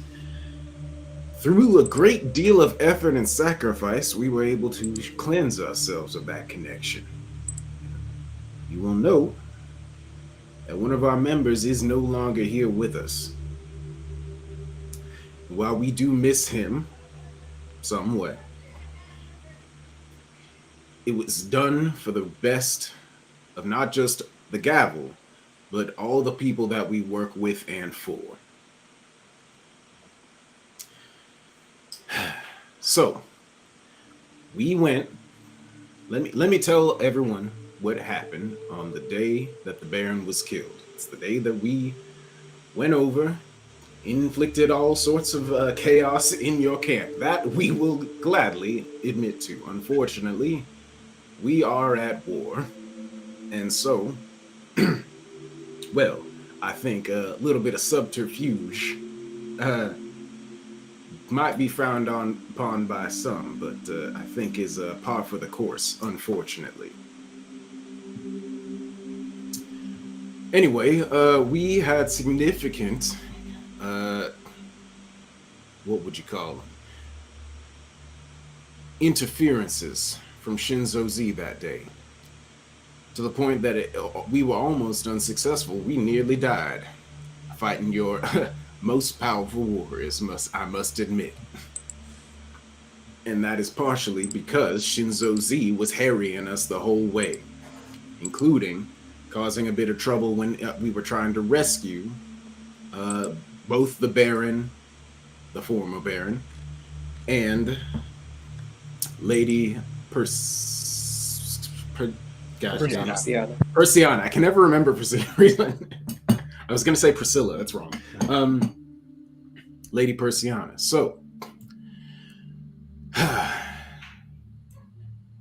when we went in to try to rescue her, the influence of Shinzo Z, we saw a flash of shadow magic or something like that, and she was gone. People were swapped places. The point is that we don't know. We were not there when the Baron was killed. But we do know that it is because Shinzo Z was interfering with all of this madness that caused the unfortunate death.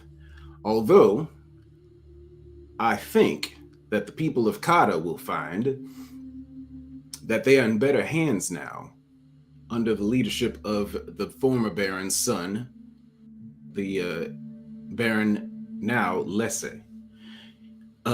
Perhaps in times of peace, the former Baron was a great leader. That's from what I've heard, that's the truth.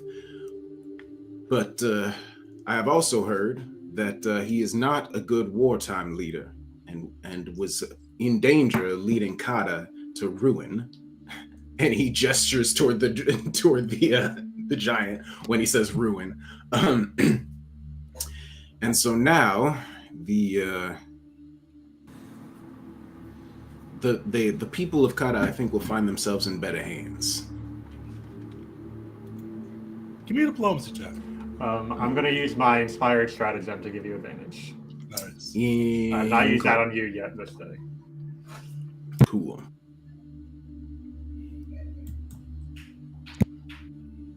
Okay, and then I'm going to re-roll and keep the higher result to represent the advantage. All right, cool.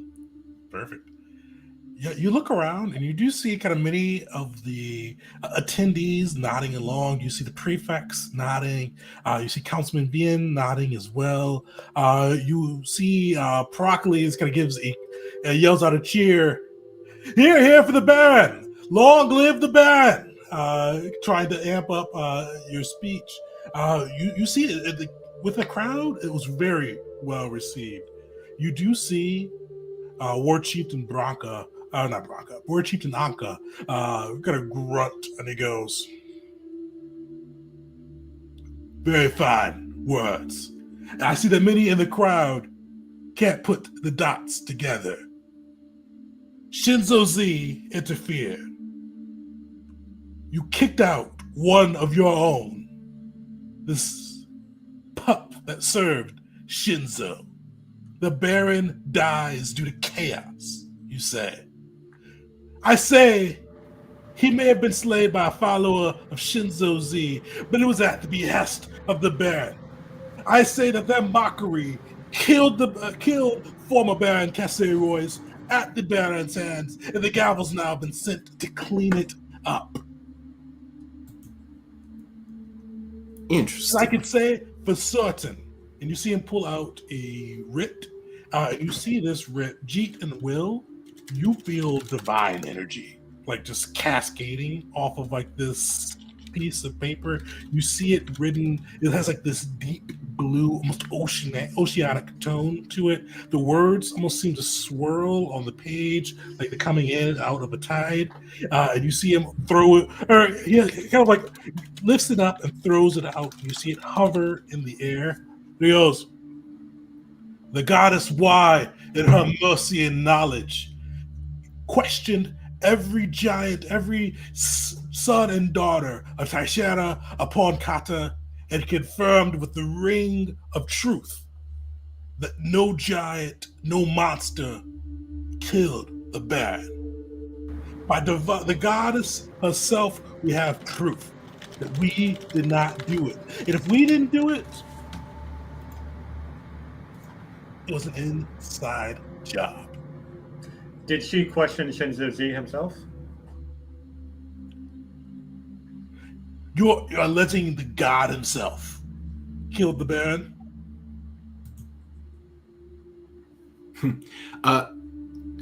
Just out of character. This is kind of like the best fucking case scenario. He doesn't actually know. Oh God, this is great.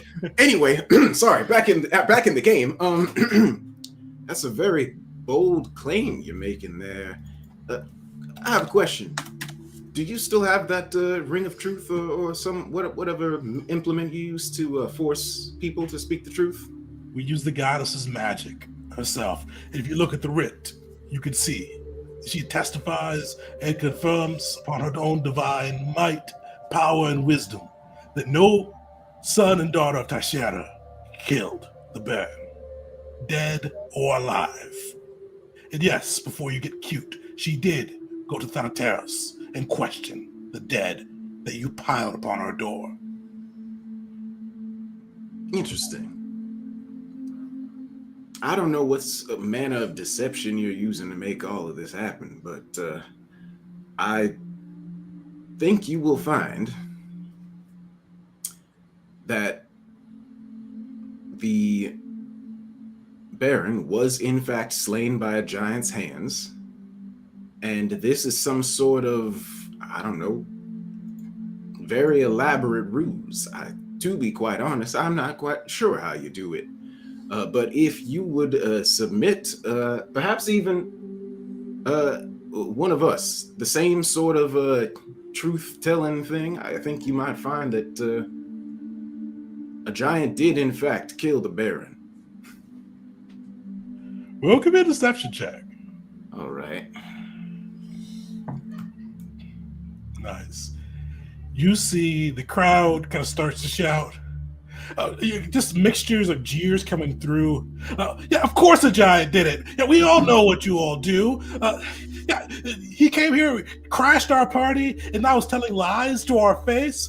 The Baron, he's an honorable man. He wouldn't have killed his own father. Like, all of these coming from the crowd itself. You see Akka is getting angry. And he goes, the goddess herself has the first...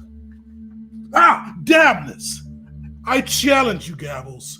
I against you 5 in a fight underneath your so-called gods of wind and thunder. If you not be cowards, if you fight with the gods' truth, you will prevail. What say you?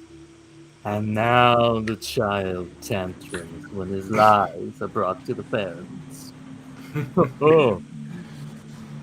Wow, that is quite the jump. Like, Will kind of looks around at the crowd, like almost looking like, wow, this is pathetic, isn't it? Like, without actually saying it, like, just like, all right. He brings out his the naginata. Oh, well, yeah, he doesn't have it, but yeah, he stands up upright with the fist clenched, and he says, We have shown everyone around here. You have shown everyone around here already your true colors. And now, we will show our might. I accept your challenge. Do you mean to have this fight right now? Because I feel a little bit unprepared. He gestures at himself, just like, I don't have any of my stuff on me. When do you want this challenge to occur, this bout? Tonight. Patch your wounds, gather your weapons. We will fight tonight. This will not be an exhibition match. This will be to the blood, to the death.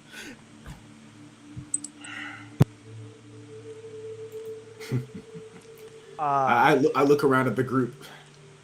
What do y'all think? I guess Jeet already accepted it, so like I'm just kind of look at the rest of the group like. You can pull him back and pull him down. I'm not allowed to refuse. Are there any can we make any observations on based off of him and this fire giant, just I've already told you his level, because when you guys tried to fight him a little while back, he is level 13. Okay, I think we can do this. If it's just 5 versus 1, or does he have his fire? You have his fire giant with him. Oh. Well, I truthfully, honestly, I think we'd have no choice. I think we're in this. Yeah. I also think he is like a half D10 or something that the other side has. So it'd be nice to take. He's a full D10. So Wisteria sees this as an opportunity to weaken the enemy's forces, and has full faith that the Gala can succeed.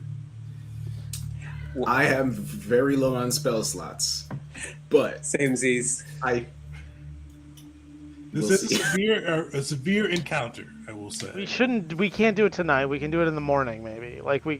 He said right now, while the storm is being summoned, and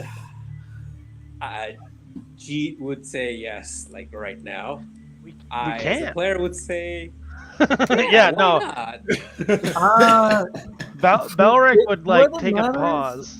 Crash is, other from being low HP, if he gets back up to full, he is fully ready for combat. He's got plenty of resources left. I might drink my nectar of Kosir. Yes. Wisteria can treat wounds in 10 minutes, and the immunity is for 10 minutes. So given maybe an hour or two, can probably get everybody back up to full. I'm not concerned about the hit points so much. We can easily get back into full hit points. I'm just I have 1 5th level spell left, 2 4th rank, 1 3rd rank, and then the rest is 2nd and 1st rank, which are barely worth casting. The only other option is we can say all right, well, a challenge isn't going to prove what's the truth. We could say that. I don't. Here's the thing. I don't want him to dig too deeply into what is the truth either. Me too. But I don't know. But I don't know that he knows what the truth is, or else he would have already talked about it, right? He doesn't know the actual truth because he apparently thinks Mockery did it. And he knows it's not true. All right, can I do the thing Crash was gonna say? All right, go for it. So Crash would look to him and try and see if he can up the ante here a little bit, and he'll ask, "This challenge you bring upon us, well, you throw what I call the tantrum. Tell me, is it to the death?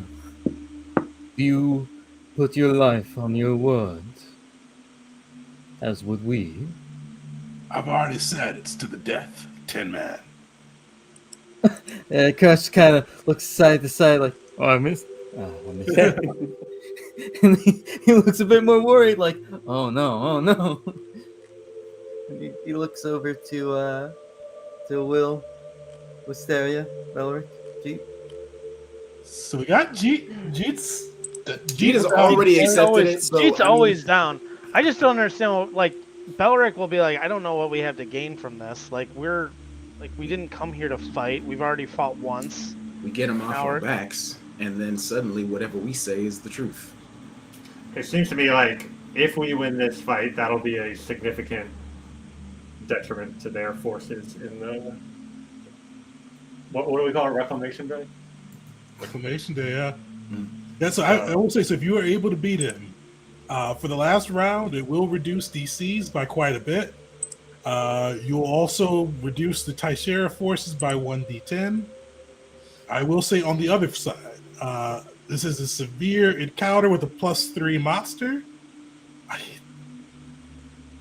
can't remember if you guys have done a couple +3s, but typically they were in the tournament. So usually +2 is where the bosses are kind of at, but this is +3, and he's got his fire giant backing him up as well. So this will be a hard fought victory if it is a victory. I'm just nervous because, I don't have any of my we're low on spell slots. Like, this is tough. You know, like when we were fighting those, I don't know. I think I'm gonna drink the nectar of Kosir if we do this. Okay. Now's the time, man. We need this. Right. I also don't want to save have forever. another backup after crash. I mean, I'm not going to back up either. I'm just trying to instill some logic. Oh yeah. Hoping Wisteria would, but the gavels, whole new gavels. yeah, no. I mean, I'll pull my bow out. I'm ready to fucking go. Sounds like G and Will are in. Can we push this to the morning, maybe? Like, we're just accepting everything this guy says. Like, just let's try one little negotiation 101, man. Like, we'll fight you in the morning, man. Like, we'll fight you in the beauty of the morning, like when the sun rises. I don't know. I mean, we could. I will say the giant war chief doesn't really seem likely to shift the time. All right. But we got 2 yeses, 1 no from Belric. Wisteria, you have been quite quiet on this one. What's I mean, I was saying earlier that she sees the tactical advantage of a victory here. Okay. And trusts the gavel to achieve it. So yes, all right. 3. That's 3 yeses, but Crash will still ask. I thought I was one of the yeses. Oh, okay, all right. I actually was a yes too. I was just trying to argue for more no's, but I was like, I'll put my ball out. It's reasonable. We need a, what do you call it? It's like a famous thing. Like, you always have one person trying to argue for the opposite position. No matter how crazy. Yeah. Oh, I guess that is what it's called now that I think about it. All right, Gus is chugging a moderate healing potion Wait, Keegan, are you okay? You guys you can move yourselves to full HP. The Baron we don't have to expend resources. in to kind of help cut faster wounds, get you ready to go. And actually, he'll kind of like pull after you guys kind of commit to the challenge. He will pull you all aside, and you see War Chief Tanaka go. We'll meet you on the plains, on the courtyard outside. Finally, time to resume my full height. As he stalks off, and you see the Baron kind of yell at Pericles, "Go fetch our surgeons. Get them quick." He looks concerned. He goes, "Do you think you can take him?" We were talking about trying to take him on when we were deep in enemy territory, having fought Iraq, giants, and still with your wife and father to rescue. That was open to negotiation. This is exactly the opportunity I was hoping for.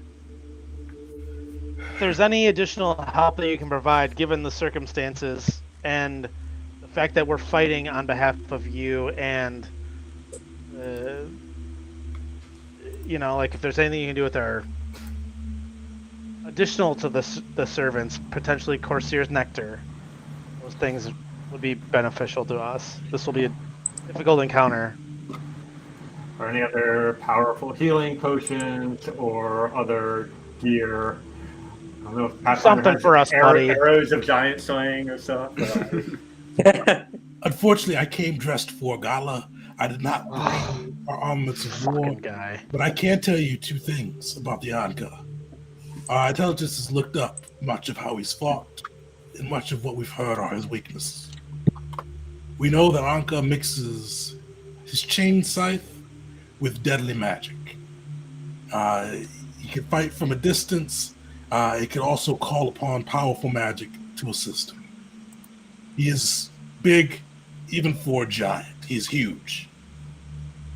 We also know that his size and we often think either a childhood illness or something has caused him to be quite sensitive to noise. If you're able to produce sonic noise, he is vulnerable to it. I have a cantrip that does sonic damage. Never mind, I retrained that. Oh wait, no, I still have it. I still have haunting him, but it is in fact a cantrip. So I had some sonic bombs I could have prepared, but I don't have any prepped right now. how much time? Do you have that? I don't know if it's a once per day thing or whatever, but you have that feat that lets you buy an item retroactively, right? Oh wait, yeah, I do. I have precise planner and precise consumable, and I have Nice. 500 gold. That has to be half my level. So let me actually check real quick. Can I do that for some bullets as well? I might need more bullets than I currently have. I think is it a once per day or once per hour? Let me. There's a time limit, some type of time limit for that one. It is precise planner and precise. Requirements: you haven't used this ability since the last time you were able to purchase goods. So it's once per shopping session, basically. I see. So you'll be able to use it once. Does the Baron have any bullets he can spare? He came to smooth. He could loan you his wine glass, unfortunately. Yeah. Let me see here. All I can say is if you're gonna die, stay within 60 feet of me. Die within 60 feet of me if you must.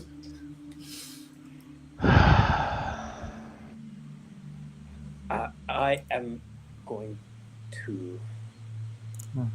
I gotta go with bullets. How many bullets can I get for precise planner, precise consumable? Prescient consume. Prescient. I used all my 3rd rank and 2nd rank spells, which are new. Oh, we'll say you get like 2 batches, so we'll say 8. 8? Oh, thank you so much. I used all my poison arrows too. And that's just regular ammunition too, just to make sure. Yeah. Heck yeah. I have used inspired stratagem on everyone that can take it, so that's my only resource that's expendable, basically. Nice. And Oh, you guys. Guys, You guys. Tegan, with your permission, and I already had this in my inventory, I'll swap the Naginata for the whip. Yeah.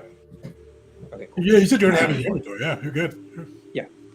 Fortunately, I moved my shield out of my inventory, so we're just going to have to rely on the magic shield for that. I also have just for future reference, I have a bag of holding with plenty of space if y'all need me to hang up to things.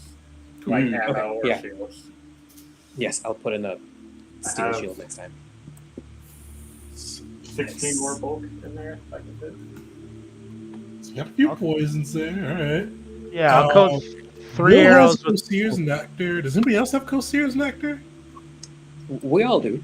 1 or 2. Yeah, you guys only got like 3, and Mockery gave his away, I think. Yeah, I don't have one. Okay.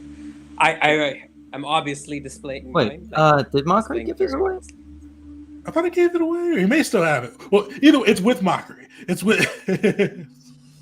He gave it to Rog, I think, as like a. Oh yeah, he did. He sacrificed it. That's right. So and I'll post Kosir's Nectar as well, so you guys have I it. got it in my inventory. I saw that it has a buff that lasts for a minute, so I need to drink it right before the fight happens. Right. What's the basic ammunition called, real fast?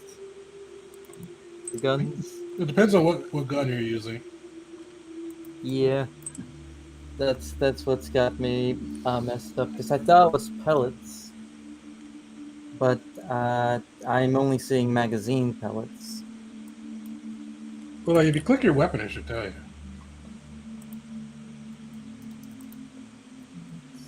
Here.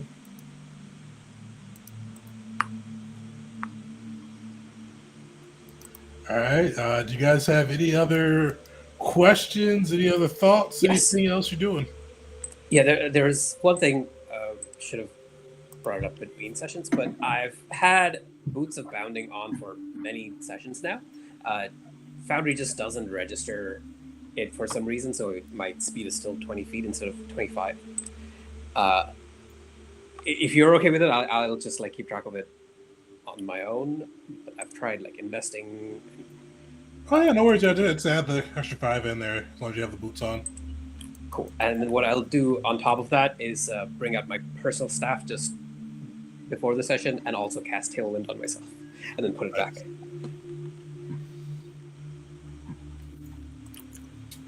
Nobody has attack of opportunity or whatever it's been named to, right? No. No. Okay. I would like to open an investigation on how to retake Kata. Fair?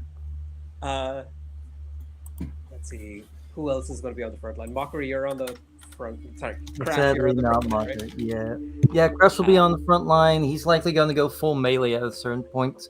Yeah. Okay. And there's a fire giant, so I'm gonna do second rank resist energy on you. It's duration 10 minutes. So fire resist. Thank you. How much is that again? If you just drag and drop the spell effect from the chat, it should do it. So it's 5. Oh, sorry. I had the what's it called up instead? The equipment. Resist I energy. think that's it. I've already used thermal remedy. I've already used summon dragon, fireball, blink charge.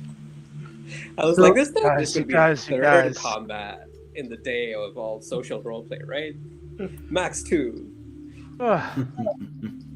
I didn't think you guys would say yes, honestly. So that's gonna be fun.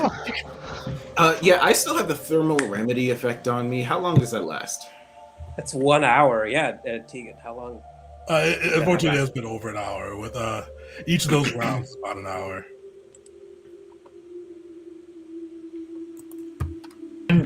We haven't used them yet because we keep forgetting. Plus 1d6 damage on physical attacks 3 times. This will come in handy there. The forgetfulness will help.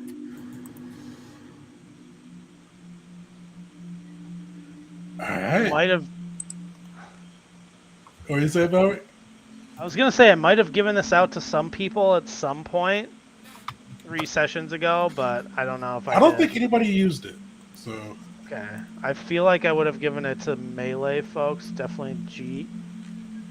how many of those you get? Like 3? Get to give. I'm at the 9th level now, so give 3. So if it's okay, I would take 1, give 1 to Jeet, and then probably give 1 to. If no one's used them, I would give 1 to Crash as the 3rd. Okay. He'll take the good push. All right. Okay, Oh, go ahead. sorry, just to clarify this, I think I'll hold on to my personal staff in one hand and then the whip in the other. That's how I'm going to battle. Perfect. Crash is going in, I believe. This time, just two-handing his main weapon, the axe musket. I'm going to have to look up how to pronounce the name I gave it again. There. Well, perfect. As you guys are able to get your gear redonned, you see the Baron's surgeons and healers kind of fuss over you as they get you back to full health. And eventually, though, you make your way down from the storm tower to the courtyard of the King of Ascenta's castle. You see within the courtyard there is a space 4 pillars mark each of the kind of the courtyard's boundaries, and within it, you see Anka and the fire giant standing near their side of the arena. As you approach, almost in synchronized, they both remove their rings. You see the fire giant sprout up, kind of about 14 feet tall, fire burning from his head as he removes the ring. A large creature, but you see Anka. He grows and he grows. And you see this behemoth emerge. You see him shed his leopard cape, don his his horned helm, and you see him reach on his back and remove this chained scythe. And you see him spin the chain, one hand gripped upon the scythe, the other hand spinning the chain. And you see no words come, just determination in his eyes. And you see outside of the warded keep an arcane glow, this green glow acting out from his eyes. You do hear cheers, though, as you come. You see many of the revelers, the other people that were. You see the prefects. You see the councilman Vian. You see the Priscilla, the Beacon Priscilla. You see a number of the other people there, ready to watch a fight go down, ready to see if the Gavels can persevere over the giant war chieftain. With that, actually, we got enough time. With that, we got to kick into the fight. Oh shit! Let's go. You guys can array yourselves anywhere. We've got within a few squares of your pillars. How tall are those pillars? They are like 20 feet tall. Gotcha. Okay, there's going to be something very important, and it will likely decide how fucked Crash is going to be in this, and that is if one of them has reactive strike. I can I think try to figure that out we with recall knowledge. Oh, I think we should expect Anka to have it. In Yeah, that that'd be nice to know. case, Crash is going to align himself to more so go after the fire giant. Yeah, that's something I think Wisari would discuss ahead of time. Is do we want to try to take out the fire giant quickly because it's probably going to be not as tough, and then we just have one enemy to deal with, or do we go after Yes. Anka and hope that if we defeat him, the duel will be over, and not have to worry about the fire giant? Go after the fire giant. I will try to keep him occupied.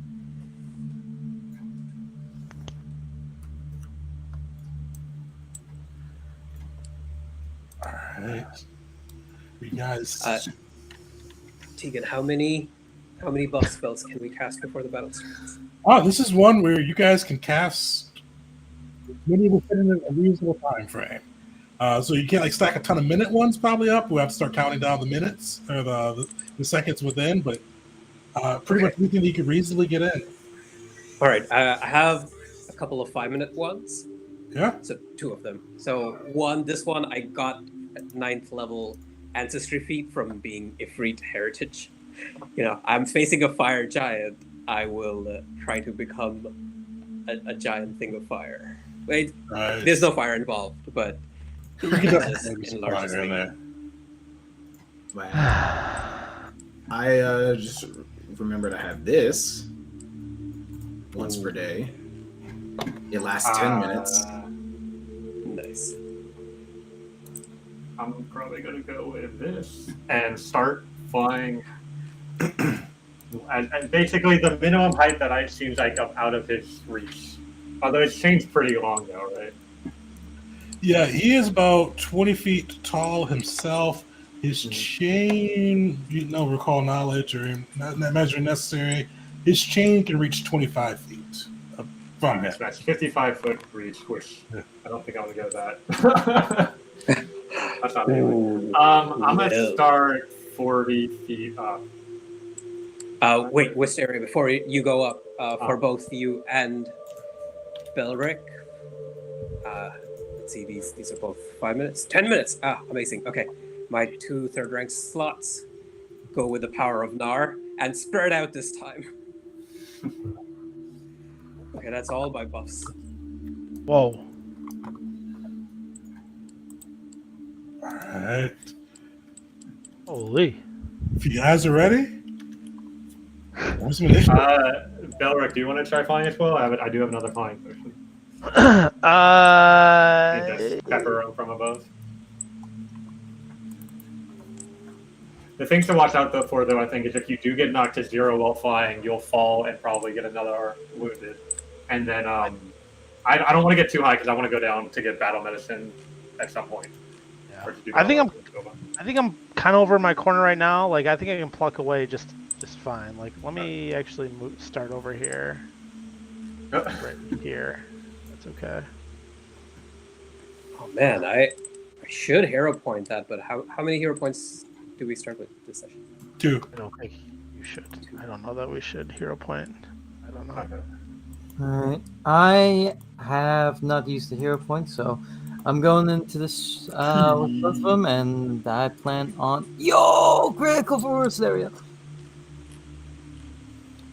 Oh yeah, spring the trap. I almost forgot. I got my weapon out. My range attacks don't trigger reaction strikes that they normally would this go around. You love to see it. Perfect. Wisteria, kick us off. All right, so first I'm going to use... Where is it? Recognize threat. Oh no, that's master proficiency in a skill. Are giants recognized with society? I think that's just like, or is it like nature or something? They are. Oh, that's not sure. They are. Yeah, they're society. Okay, so I can do that. All right, so that's gonna be macro is still not working. So I can make a society check, or I don't know if it's gonna be better or not because it's a lower modifier. But I do have Children of Taish. The society is 6 better though, so I'll probably just roll that and off the DC that much lower. Because I know the macro will give you all of them, but let me just use to lead. I don't get. Were you going after the war chief and the fire giant? The fire giant. The fire giant. That'll just succeed. You get 1 question. All right. I'll ask if he has reactive strike. He does. Okay, so I'll share that with the crew. That was free action.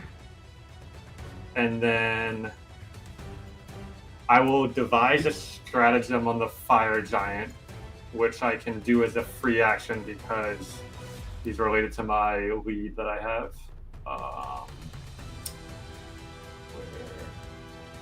Alright, so stratagem. Alright, 13's not bad. And he's off guard because I recall knowledge. I'll do another recall knowledge check on him with the free one I get with divided stratagem to see if, well, let's really find out. So there's another one on the fire giant. Oh, forgot to do it.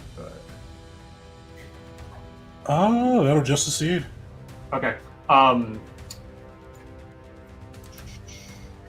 What is the fire giant's weakest saving throw? Reflex. Okay, I'll share that with my party members.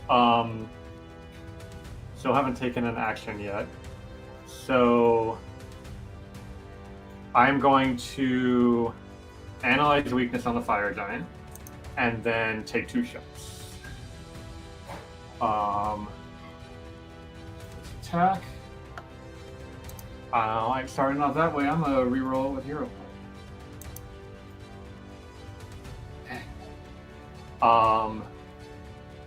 Second attack. Nah. Hit. Cool, and I still get analyze weakness, even though I missed the first one.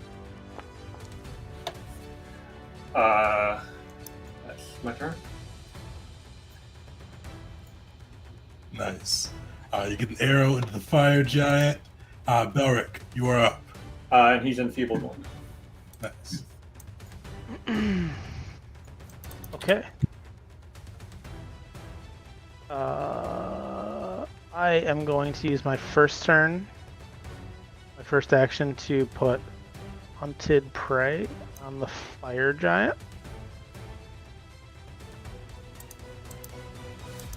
I'm going to use my second action to shoot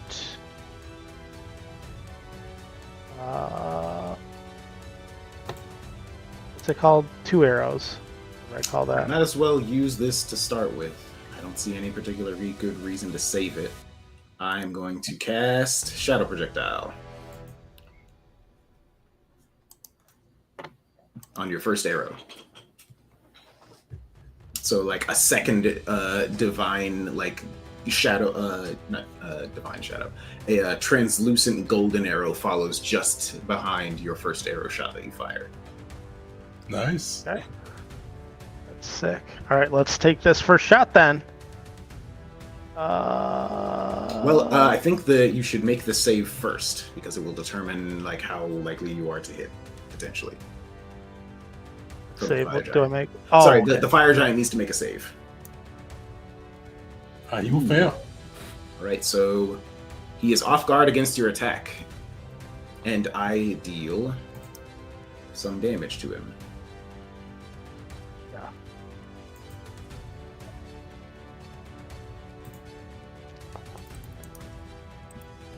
Nice, dude. Sorry to interject. It didn't apply the device of stratagem, so my first attack might have hit. I don't know if you just want to say the roll for the first attack was the roll for the second attack, and I still only get 1 hit in or something like that. But the first attack should have been an automatic 13 from the device of stratagem. I will give you a hero point back. Thanks. I wouldn't have used a hero point on that map attack, so that makes sense. Thanks. Okay. Thank you, Will.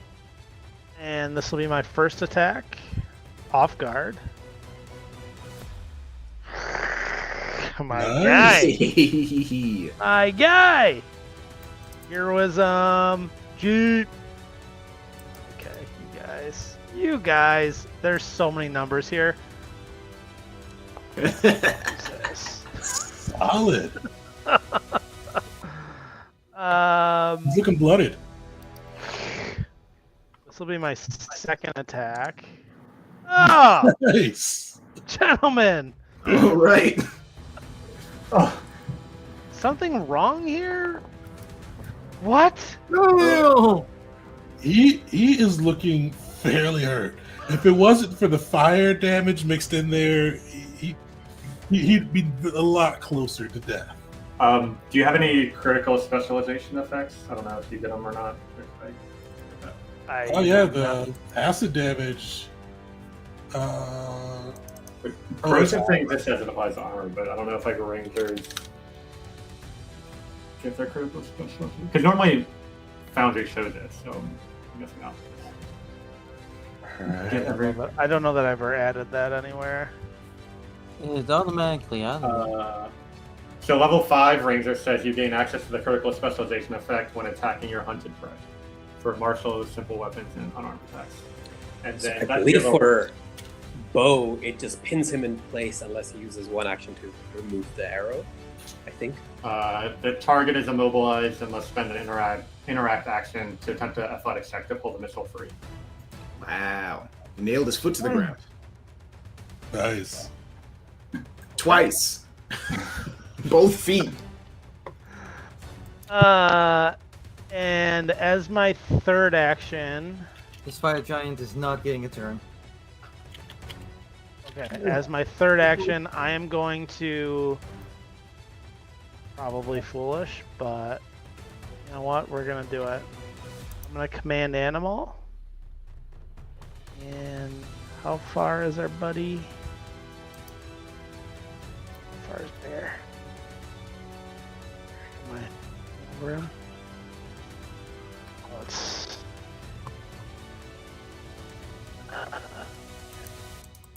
I'm not going to command animal, sorry. I'm gonna... Actually, hold on, sorry.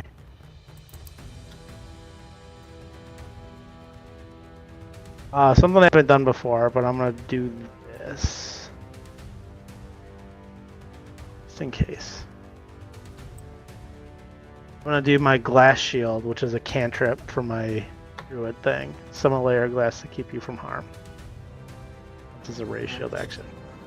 Nice. That'll be my turn. And how'd those 2 shots look as you crit on the fire? It's just like he pulls it back and he's like so precise with the first one, and he hits him like right in the shoulder, and then the second one hits him right in the foot, and you can see like he gets a little bit like off guard, and just like the pain, just like it hits the bone in his foot, and it just like goes through his entire body. Nice. All right, Will, you're up. All right. Like I said, there's no reason to save things. I want to do all my cool stuff as quickly as possible. So I'm first going to use quickened casting to cast haste as a single action on Cheat. Hell yeah. Nice. So you just you hear, "We are at your back." And then I would like to.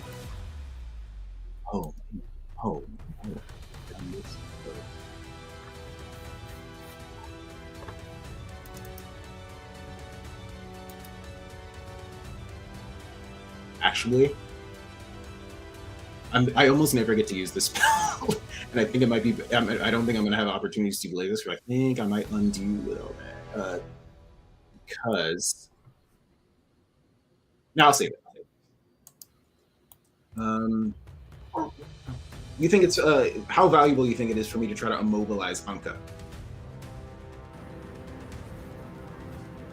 That could be really something. More important than me I hasting feel like Very so. I feel like I feel like the most because it is a valuable. 3-action spell, but How long did you know Huge. his range sight was again?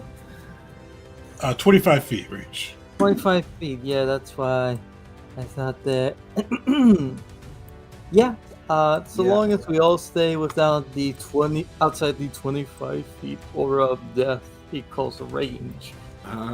yeah, That all right. is So really good. because it is hard to cast this spell once everyone is all mixed in together, I think I would like to not cast haste actually, and instead start off with an Oniric Mire. Can you guys see where I'm mousing over right now, or does it wait until I place it to show it to everybody else? You gotta place it, I think. Yeah, place it, yeah. Is that a good spot, y'all think, Oh, Oh, to create difficult terrain? Yes, very. All right. So that is good. That is actually what I'm going to do. I'm just going to start off with this. And I'll do Alright. all my other crazy stuff next time.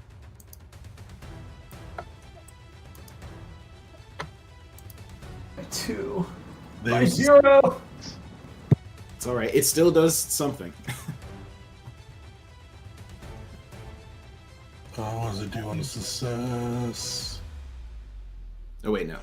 Wait. I think on a success, it's still difficult terrain. On a critical success, it fully disbelieves the illusion. Okay. Oh no! Even then, the area is. No, so those are the other success. So that area, quick failure to mobilize. crit success is if they re-enter, they don't need a save again. Okay. Success is if they re-enter, they need to save again. Oh, okay. So they Difficult both terrain. disbelieve it. But if they got back into it somehow, they'd have to resave. Okay, that makes sense. All right. Okay, I gotta ask. So it's just something. difficult terrain then, I think. Is that right? Am I reading I this don't right? Yeah, think so. yeah. Is it? It says the ground in the air is difficult terrain, period, for everyone. Yeah. So, Yep. that still applies. At least slow him down. That's my turn. So I just like put my hands forward, and both of them see like the ground begin to like they see like sort of like fingers reaching up out of the ground and grabbing at their legs. Perfect. Alright, the fire giant is up. You see him spin one of his actions as he swings his greatsword low to chop the arrow that has pinned him down. He'll get a turn of difficult terrain. So second action, he'll move here. Third action, he's gonna get over here. Oh. Something about this makes me afraid. Oh, what's what you're gonna do? Really good, actually. The Oniric Mire. Reach. Very soft. Yeah, he's gonna go for this. You see him reach into himself, reaching into his hand. You kind of feel, see like this almost watery essence start to kind of surround him. And you start to see it start off as water, but you see almost mimicking flames as it kind of starts to just surround and penetrate through him. And you see him cast Blazing Dive. No, that's my thing. I love this spell. I love this spell. I'm afraid of this spell. So he is going to go within 60 feet, which puts him over here. So everybody within a 10-foot emanation, which I think is everybody but Wisteria and Bear. It'd be a saving throw. So you see him leap into the air, come crashing down, and you see him just begin to start spinning his scythe. Belric is 15 feet if you. Oh, sweet. The non-critical succeeded, so you are good there.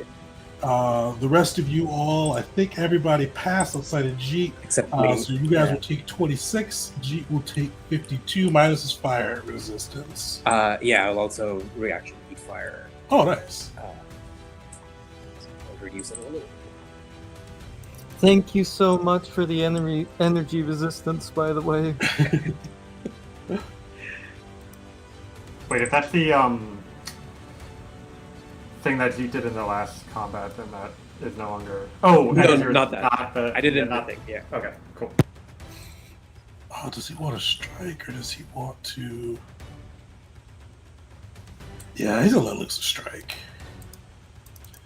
You see him spin his chain scythe and try to come down hard upon Will. Damn. Nat 20. All right. I'm going to use Can whammy we- to force him to reroll. Whammy! Thank you. Whammy that up. Oh, I think you used whammy already. But I drank the nectar of Kosita. Oh, you to did. get all my Perfect. stuff All right. No, let's go. Yes. Oh, fuck. That's kind of just going to happen, I think, every time he hits me, unfortunately. Damn. Oof. Damn. Damn. That takes me down. Holy shit. Yeah, you see him dive in with the phoenix, like this blasting of water that's almost so hot it scalds. And then you see him as he gets down, he brings this enormous chain scythe down with the scythe swiping through Will, dropping him to the ground, and he bellows out, "The first falls!" Okay. Crash, you are up. Alright, we're gonna be taking an attack of opportunity. No, we're not! That's right, first turn because of the, spring the trap! No attack of opportunity on I. Ranged Nice. attacks. Okay, here's what we're going to do.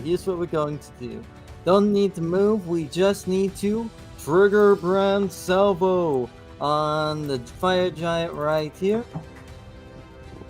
You already know how this is gonna go. Melee attack into ranged attack.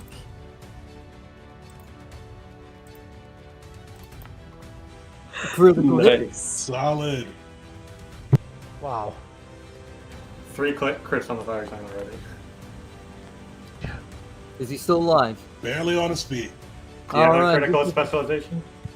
Not with the axe, unfortunately. I have the crit with the gun.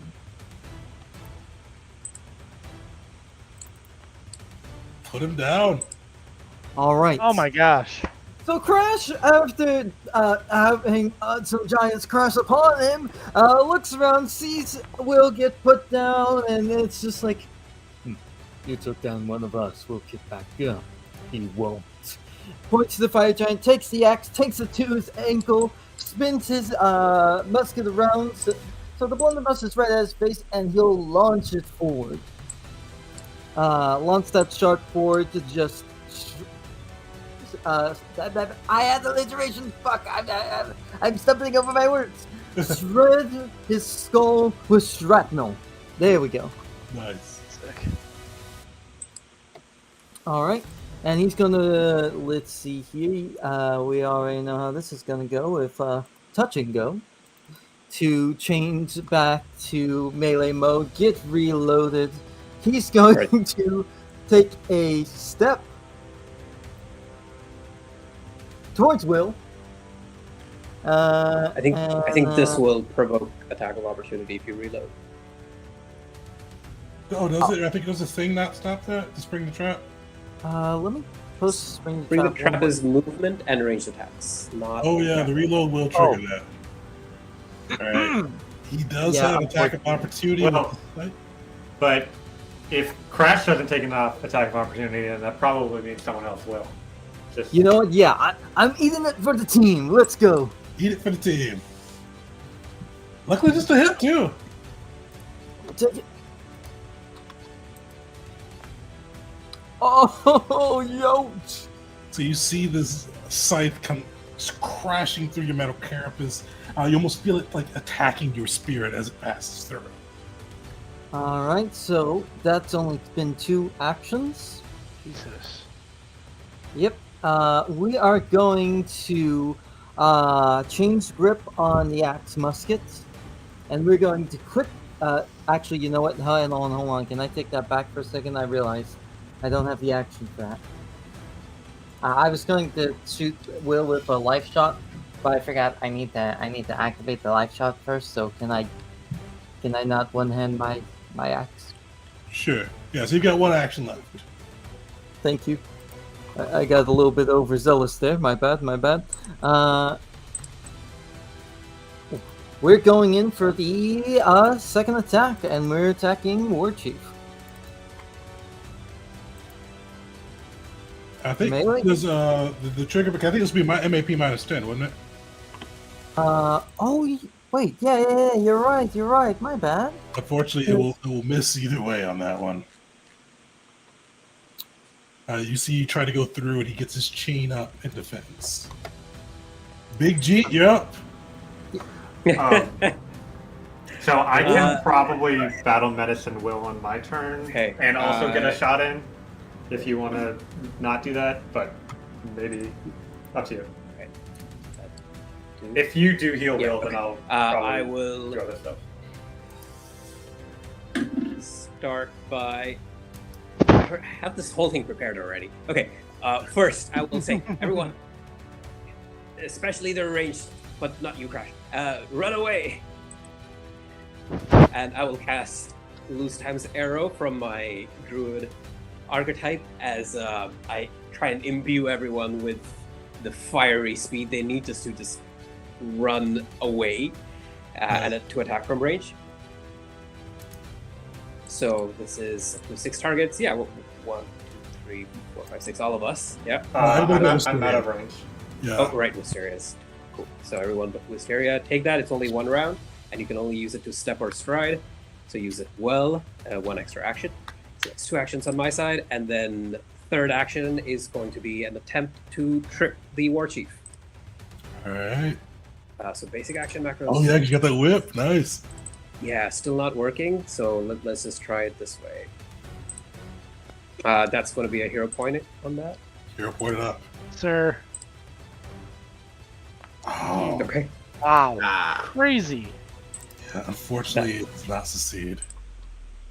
That will be my turn. Do you get the step or stride from Sign Zero? You can step or stride.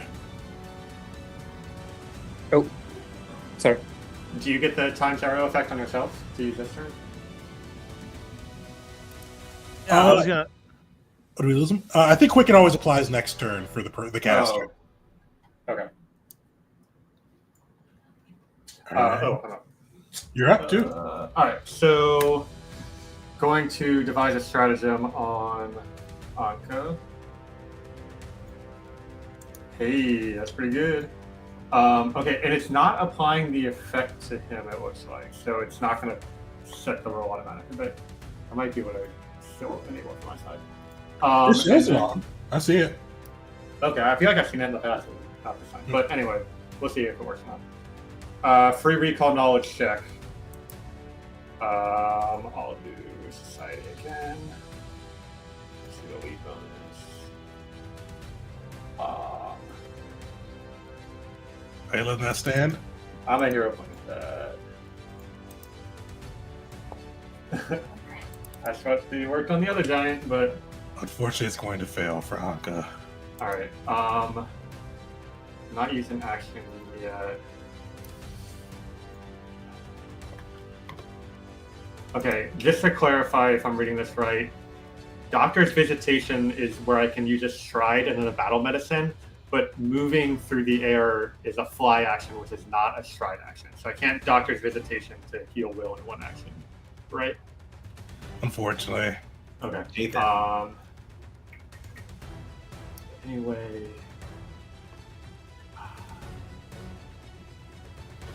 I think your fastest way to the ground is just to stop flying. Okay. Which is Then- free action, I think. That's right, Spirit? I- That one I don't know about for sure, but We'll say Sounds it's free right. action. If you want to take that fall Uh, damage, it is free action. When I fall prone, I I think you make an acrobatics check. okay. I can If also- it's so- Go ahead, I was Tyler. gonna say I can also like I have a quicken action, so I can use that to go over battle medicine. And then do your shots and stuff. Okay. Yeah, and I'll use my third action to move towards Will to heal him like next round maybe. So this turn, what I'll do, I've not used any actions yet. Can I? if you Hmm? if you wanted to fall, I have gentle landing. Oh, Uh, nice, yeah. Okay, if you want to spare your reaction on that, then we can do that. Yeah, let's do it. Okay. Expecting to be flying myself to use it. All right. But then So I'm I'm going prepared. to fall to the ground, and does it just negate all the falling damage? Perfect. 60 feet. All right. Then I'll use a Doctor's Visitation, and because of Tailwind from my wand, I have 35 movement speed.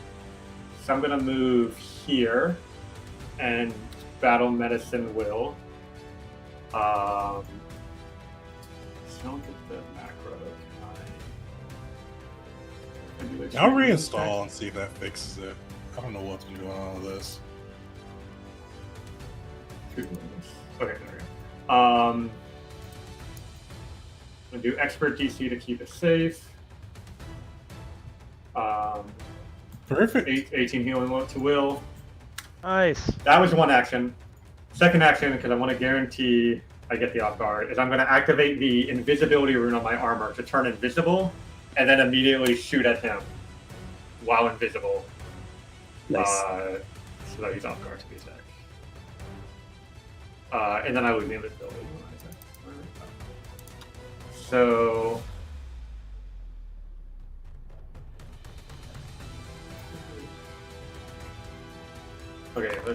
Okay, did apply the advisor stratagem. That would be a tonic crit. Solid. Sneak attack. I don't have analyze weakness, so let's go for that. It's it. How's that all look as Wisteria gets that off?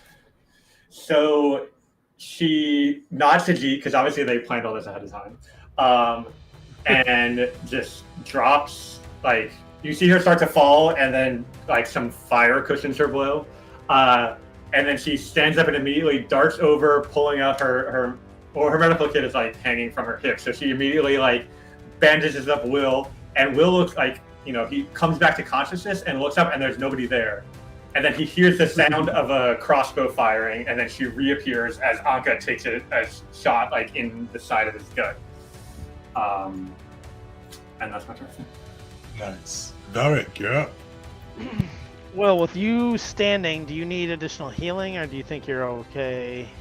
Because you've got to turn prone. I mean, it wouldn't hurt, but the question is whether you can heal me more than like damage he would do is, and I doubt that. Like, if he decides to hit me, I think I'm just gonna go back down, even if you heal me. So, I would agree. I think maybe don't worry about it. So just to clarify, if somebody goes down to 0 with a crit, are they get 2 wounds, or 2 dying that go to 2 wounds. So if Will were to go down from another crit, would that be death? That would be that. So I think it is 2 dying, but then upon healing, it is only 1 wounded. Oh, there's still only 1 wound? Okay. Yeah, so that when he gets critted, but if he gets critted next time, then he goes to dying 3 because it's 1 wounded plus dying 2. Perfect. All right. Thanks, Spirit. First Didn't do any action. of this automatically for me, so I'm just like changing my numbers like as we speak. First action, command animal, and Alright. bear's moving here. And he is going to use his support action. Perfect.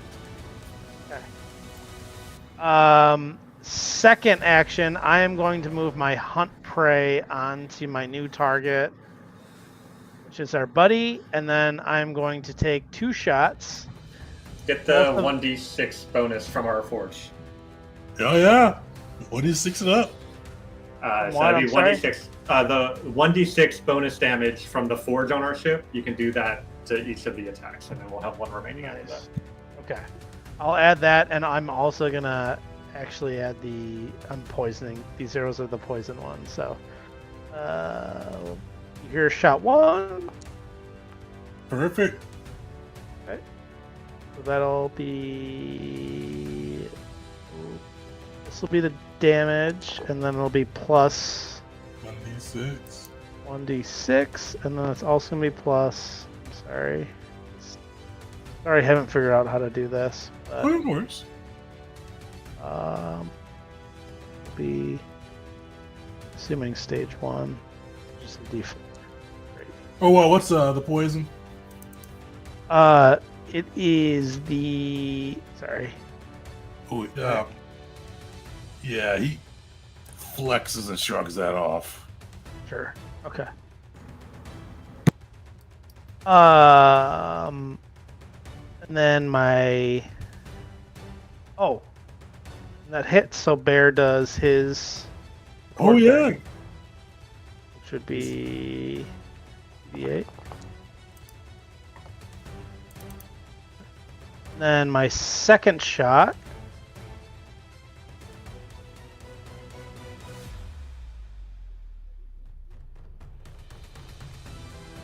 There it is. This will also be here. That's not good. I feel like I haven't used anything, so I might as well. Let's go for it. You're pointing it? 0 point it. Nice. Yours did to a hit? I think the heroism helped. Let's go. Yes. It did, yeah. It did. Yeah, that's so clutch, dude. That's AC 33. So clutch. 34, And then- I think. That's also going. So that's all. Like the craziness, like that also will be. I'm sorry. Another d6. Sorry, this is such a fucking headache to you again, but No worries. Hey, you're doing damage. This yeah, is good for this us. is the d6, 3d8 or 2d8. and then I need to do that. Yeah. This thing. Did he do the fortitude? Sorry for the gent. Oh, yeah, you doing a dash of poison? Yeah.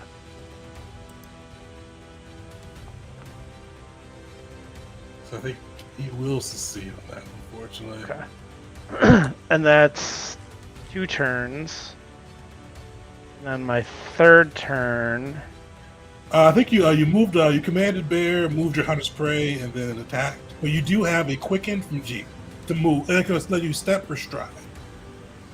To try to get out of reach so that he doesn't reactive strike you next round. Yes. Other I'm getting than I'm getting the fuck out of here, dude. if you need Yeah. a medicine, that See you makes it all guys. less secure. Sorry, dude. Smart. That's my turn. Thank you for the quicken and the Will, heroism and You everything. are up. I like look up at Wisteria. Thank you. Well, my first action is to stand up. Do I have to like spend a bunch of actions like picking up?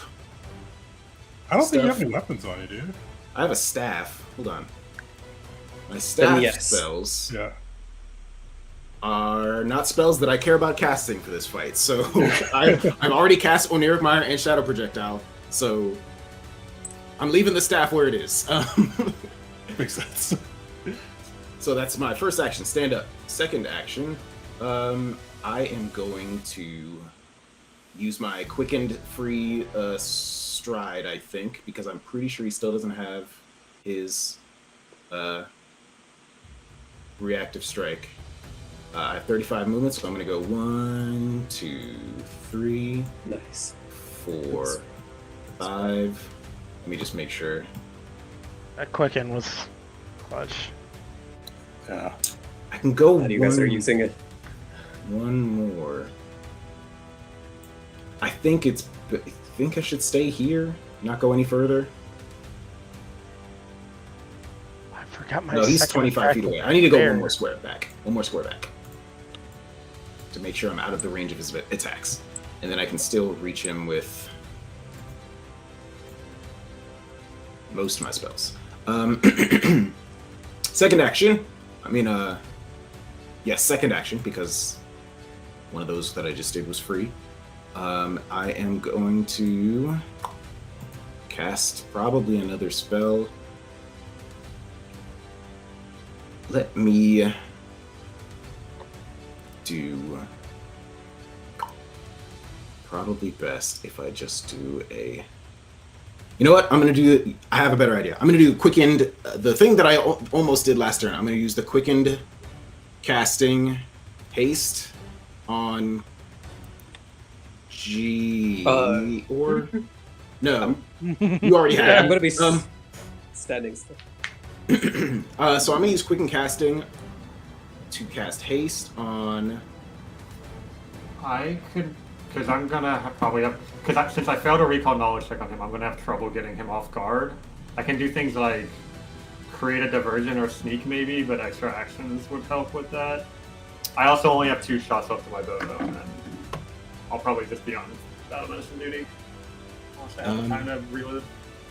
Are you still? The quickened is gone now from Crash, correct? Or is that still there? It's still there for him. All right. Well, in that case, I'm just going to do it on Wisteria because Wisteria already used hers. But to be fair, Jeets is different than yours. Jeets can only be used to stride and step. Your haste can be used to strike and stride, I believe. Yes. And it lasts for a minute. So if you wanted to cast it on Crash, it just kind of depends where you want to go. Yeah, I don't know how well Crash works well enough to know if that would the extra action would. I will say that Crash tends to use a dedicated action, different action for Yeah, attacking. do it. Yeah. That's not a strike. Yeah, let's give it to Wisteria. Wisteria, you're hasted. Congratulations. Okay, so that is I have one action left, which I will use to cast Message, Amped Message, to give an extra strike, stride, or step to. Oh man, there's so many people I could give this to. Hold on, do they become immune to this? You wouldn't mind posting the spell so I can give myself the effects? Oh, yes, of course. Here you go. I am going to use the extra action to give an action to. Who do I think can make the most out of a single attack? You're on the clock. Yeah, let me give it to Belric. Belric, you get a free attack. Or a movement. Sure. Take a shot, All there. right. Oh, that makes me feel so great. I wasn't prepared for this. It's my first attack of Hunted Prey of this round, so boom. That'll hit. Nice. Nice thing you is your can- bear support thing lasts until the start of your next turn. Nice. And you can use that third D6 from our fold. Sweet.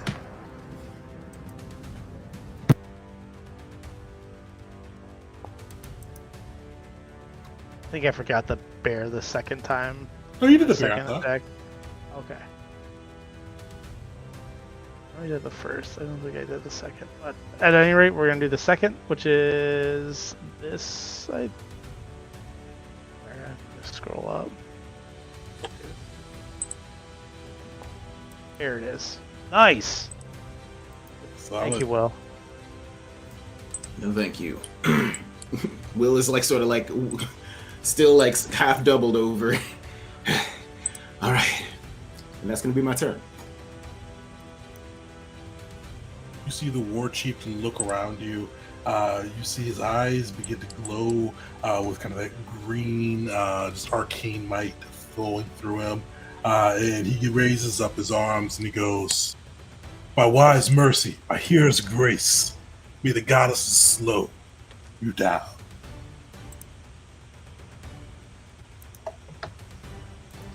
On whom is he doing this?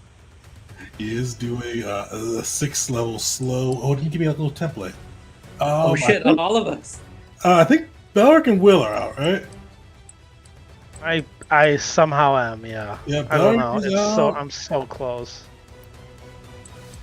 And I think Will's out too, so everybody but Belric and Will, give me a fortitude saving throw. This isn't a mental spell, is it? I don't think so. It is not. No. Oh, that's Bear, luckily. Oh, Everyone! Okay. I'm gonna use a hero point. Hero point, that's a smart hero point. It's so balanced like the gavels. I will say that slow counteracts quicken, so it first takes away your quickened action. So it Oh, makes you sweet. So, dead. yeah, you guys, a couple of you are quickened. I'll let you know just at this point, Wisteria. But luckily, Wisteria, that helps you out there. Because those who failed, which I think was everybody, you are slowed 1 for a minute. Critical failure, slow 2. So that's Bear is. Unfortunately, Bear, even when you command him, only gets 2 actions. So he is. You see Bear, like, as this magic erupts out of him. You see vines traversing the ground. You see water kind of conversing and freezing around. And you see it kind of gum up your guys' joints, your feet, slowing you down. And you see Bear is just completely immobilized as he gets off that spell. So I lose the haste, and then I'm basically like nothing. Like, I don't get slowed at all. after Yeah, that. you're just regular now. And he's going to use his last action to strike at. Yeah, he's going to hit Crash. Crash is right in front of him. And he'll miss. Nice. Nice. We'll take it, we'll take it. All right, Crash. Crash, if you want to wait till after me, I'm gonna try to knock him down. I don't know if he'll do anything, but I will try.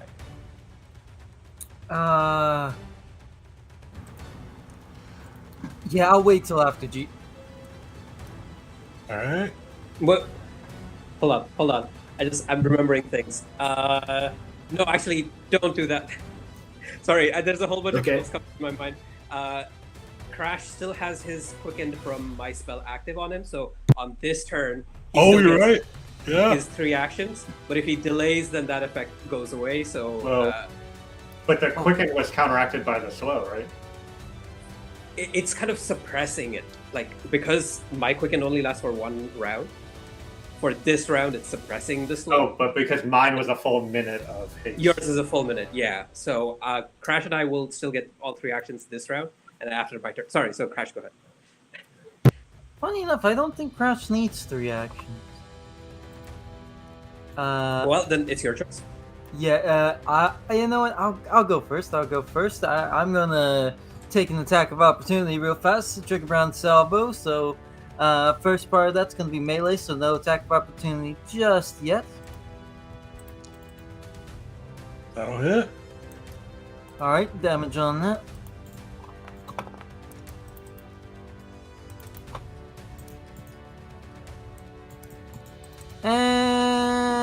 let's hope he doesn't crit. I forgot to target you, but 34 I think hits, but it doesn't crit, right? It does not crit. Nice. And does Oh, you not rolled all take... ones too. Alright, here's to hoping. I'm going to use a hero point for that.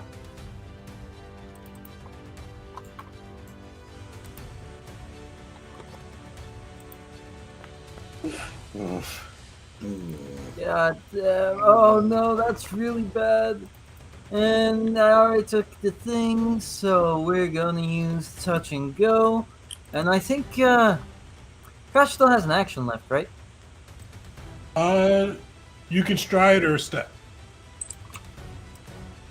We're gonna stride. Crash looks at all the carnage happening. But right now, he's already I think taken you get a full action. Wait, what? The Strider step was what was counteracted by. Oh, you're right. Yeah. Slow. So you can use your action for anything you want. Full action? Okay. In that case, we are going to do more than just stride. Black powder boost. I am indeed wielding a loaded firearm. Nice. So what this does is allows me to take a leap, but instead of a leap, I'm doing a long jump because I have the quick jump feat, and I also have powerful leap. So that's going to add a +5 to this, so for a total of +15. So let me roll that athletics and see how far I go. Is the DC for a long jump increased at all, given the current circumstances, or is it just... Oh, that's static, yeah. Alright. What's that DC? Okay, luckily, that's exactly what I need to get the fuck out of Dodge. That's still 35 feet right there. And we are going to go right next to the difficult terrain, but not fully in it. Does anyone play Overwatch? This is like an Ash move where she gets back and jumps. Pop out, get back. Get some distance, and yeah, you guys get some solid hits. He's not bloodied yet, but he's starting to feel it too. Jeet, you are up. Okay. One action, athletic rush. Second action, try to trip him. I'm going to try this new macro thing. Yes. Oh, buddy. Oh, buddy. Nice. Huge. How lucky do I feel right now? Not very. Shoot, 13. I need 13 or higher. Let's try it. Okay, third action. I will have to drop the whip for this, but because I'm so big, I actually have enough reach to try to disarm him. All right. Wow. Okay, so target is still 34. I think I should let that stand, but I won't, and I will hero point it. Do you have map on this? Yeah! Hey! I take his weapon! Oh my god. We love to see it! Oh, I don't pick it up. I don't have enough to pick it up, but it's on the ground. Anyone can take it. Bear can take it. It's on the ground. Bear has no actions. It bears no actions. Yo. How does that all look, G? He just the might of Nar, right? He's big, but he's not as muscly as he could be. So he needs the magic of Nar to just like make his muscles just grow even more as the veins start to pop. He whips the whip around the leg of the war chieftain and then pulls it, toppling him down. And then immediately he just sees the opportunity as the war chief is toppling. His weapon just goes flying just a little bit away from his hand, and he grabs it and just pulls it off. And now it's on the ground. So that's his turn. Nice. That's a sick. That's Unbelievable. a sick turn. Asteria, you're up. So I can grab his weapon as an action, I guess it would be to pick it up. Is it too big? Like, would I need to make a strength check or something like that? Or You would need to make an athletics check to kind of maneuver it around. would that be, I guess, part of the action to pick it up? So you'd be able to interact to kind of get your arms on it, but yeah, you would need to use another action if you want to kind of move it around or throw it. So I couldn't just pick it up and then do a stride to like bring it with me up to my full speed? You'd be able to stride, but you have to make the athletics check to see if you can get the stride off. Okay. And that would be 2 actions. I'm not hasted. He's already off guard. Well, first off, we'll see. This will determine things. I'll devise a stratagem. Ooh. Nice. So definitely gonna be using that. I already failed a recall knowledge, so there's no point in doing that on him. So I'm just gonna do that attack now. Get that out of the way, and then actually, no. Okay, I'm going to. Yeah, I should just focus on damage. I'm going to analyze weakness with my first action. Okay. No, I failed the check on him. I have not identified him, so I can't do that. Oh. Alright, so just normal attack for my first action with the 19 from Divided Stratagem. I'll take a hit. My always weakness. Low damage, but. And then, so that was first action. Second action, I'll pick up the weapon, and then third action, I'll attempt to stride away with it. Perfect. Give me an athletics check, DC 25. Okay.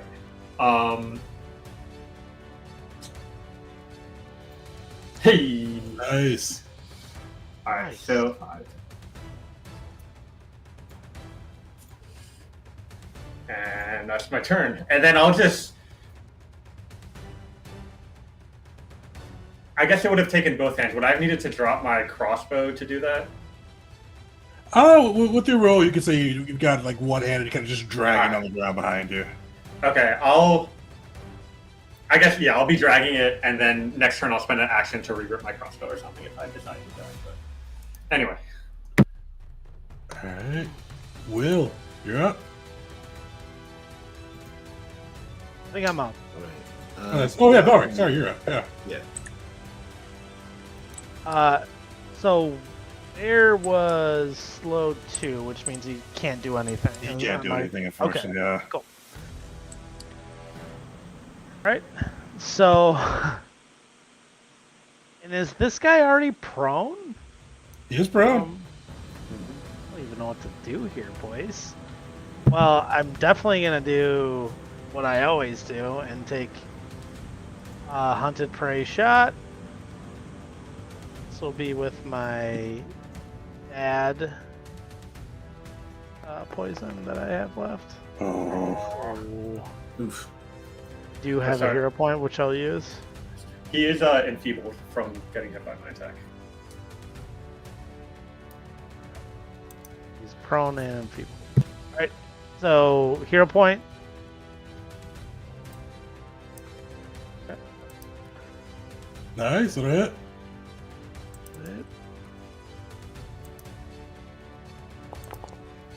He's officially blooded.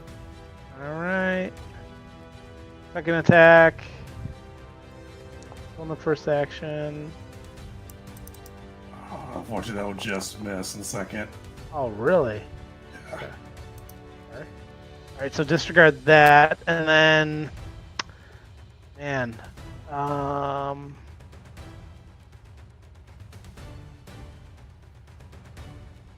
Let's do it, dude.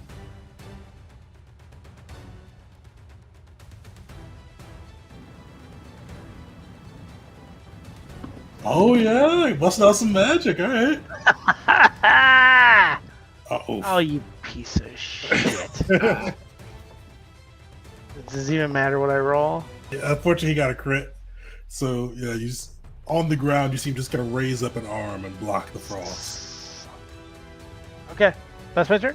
Yeah, you see blood pouring from his wounds. The attacks are adding up. Will, you are up. As I watch Wisteria rush past me, dragging his weapon, I think, all right, well, things are looking up.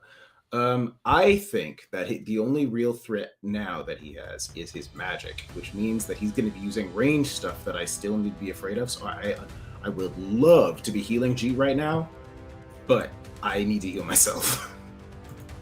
Because if he throws like a fireball spell at me or something, I will heal yourself. Heal yourself. Heal yourself. So I am going to use a, let's do the rank heal on myself, just get basically all my hit points back. Remind me again, if something's stupefied, it needs to roll a flat check to get a spell off? Oh, I think so. So I ask because I'm thinking of doing some cool stuff on my turn to help out the team. Yep, so you have to do a flat check with a DC 5 plus your stupefied value. Yep. All right. And then with my final action, I am going to... You know what?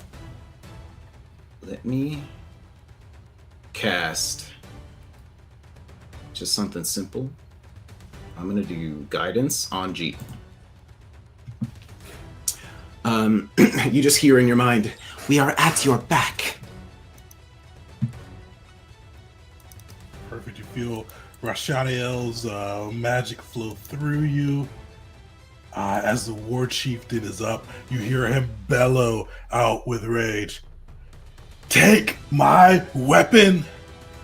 And he spends one action to stand to his feet, and you see him raise his hand up, and you see him burn his last 6th level spell, and he goes, "Let the gods rain arrows upon you!" Now. I'm very glad I healed 30 myself. foot. 30 foot burst. Took the wrong thing. He was not supposed to roll that. Oh, I can get everybody. Okay. Everybody. No. Oh no! No, not everybody. Not Bear. Okay, I'm using my Not fair. Not fair. I'm using my If you guidance move it on down. this.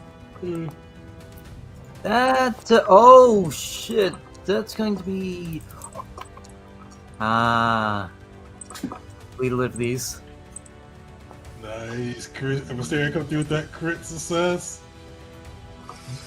G coming through with success as well. And Crash. So Crash, Mysterio no damage. Crash G27. Unfortunately 54 to Will. But that kill came in handy for Will. Thank keeping God. him on his feet. Sorry, who was that guidance on? G. Okay. I use it. Actually, I'm also going to use my reaction to reduce that even more with my muscles. Perfect. Come again? What is Oh, This- that's just, you see, like, as he raises his hand up, like a portal from the heavens just erupts, and you see arrows just flying through it, bombarding the area. Like, no kind of spot within this arena is safe from that strike. And that's his turn. Crash, you are up. All right, we're gonna hit this guy with everything we got, and it's still at 2 turns, right? Still 2 actions, rather. No, 2 actions then. All right, we're straight up dropping the axe. You still have the prone condition on, by the way.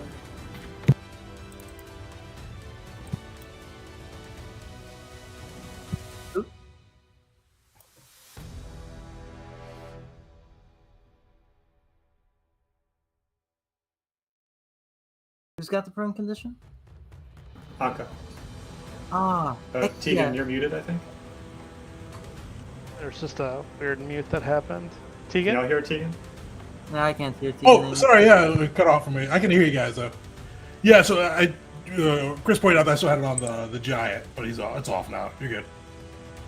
We're gonna quick draw, and we're quick drawing a bomb. All right. Where is it? I have it. Shoot, I already named everything. There it is. We are throwing what he calls a Bernard's Bane, Vexing Vapors Moderate at Onka. Let me measure this out to make sure he's within. Damn. So we will take a bit of a penalty to this. Let me double check.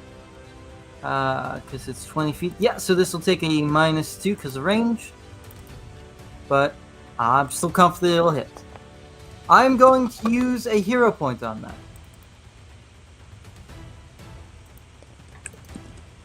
Oh, it won't let me. Hold on.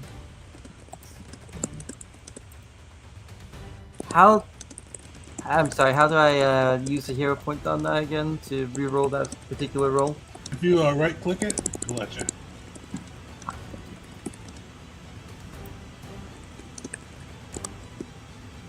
Oh. Too much typing happening. You just click. It's not letting me for some reason. I'll roll it manually instead then. So 18 to hit, 34. 34 will hit. Heck yeah! The big thing about Vexing Vapor.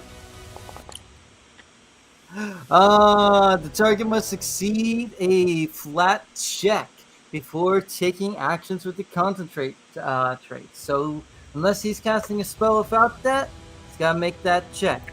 And for Crash's last action, he will not quick draw. He will simply pull out one of his pistols, and this is kind of set up for his next turn because next turn he's going to be using cold shot for a headshot, hopefully a crit, and throw some stupefy on him. Nice. Jeez, you're up. Okay. Wow. Our whole, all my energies are going to go into just trying to survive the oncoming onslaught. But we will. Watch out for a reactive strike, by the way, because Crash is not tanking them anymore. Right. Yes. Yeah. So first we will try to trip. He still has his fists. That's right. Nice. And second action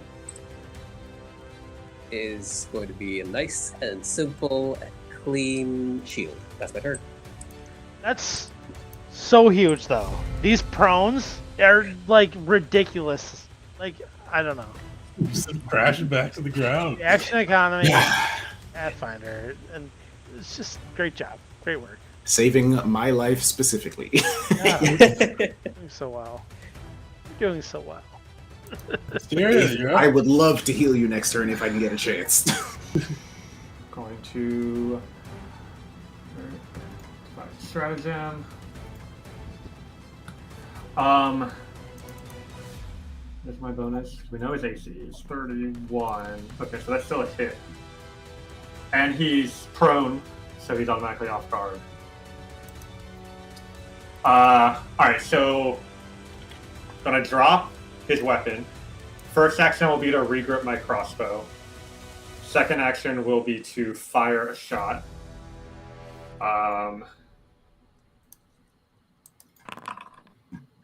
Hits. What, sneak attack? Oh damn.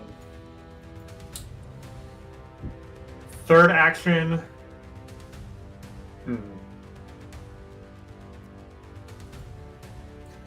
The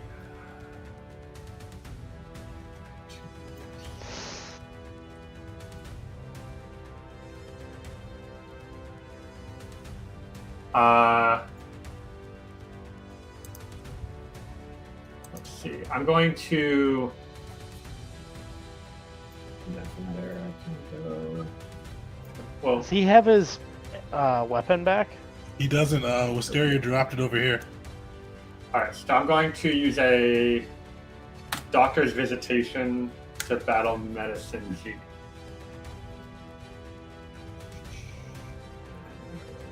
Exploration treatment. My modifier. Do I want to go for 20? Oh, I have heroism. I'm going for Master DC. I have a hero point if I need it. Come Oh, on, hero point. Hey! Ah, what? 48. Holy That's moly. a lot. nice. That's a lot. I don't need any more healing. You can thank my note-taking for earning me an extra hero point. Keeping Gila on. That's And also, my crossbow's out of shot, so I'm gonna have to figure out something on my next turn, but buffs don't send them my way. Alright. My free action will be Bear is gonna do support.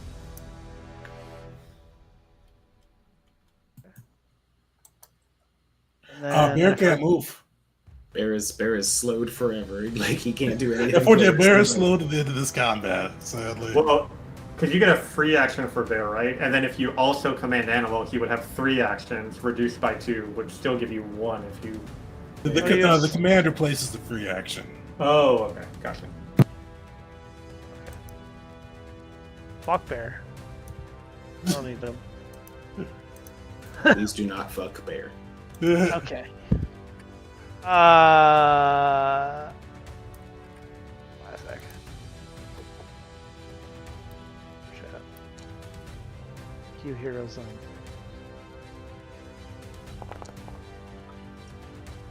Second shot on our boy. Not gonna hit. That's one action. My second action is going to be for my friend, my new friend, Crash. Yippee! I'm going to do Warden's Boon. I'm going to say, Crash, point out the vulnerabilities present in your hunter prey. He's down.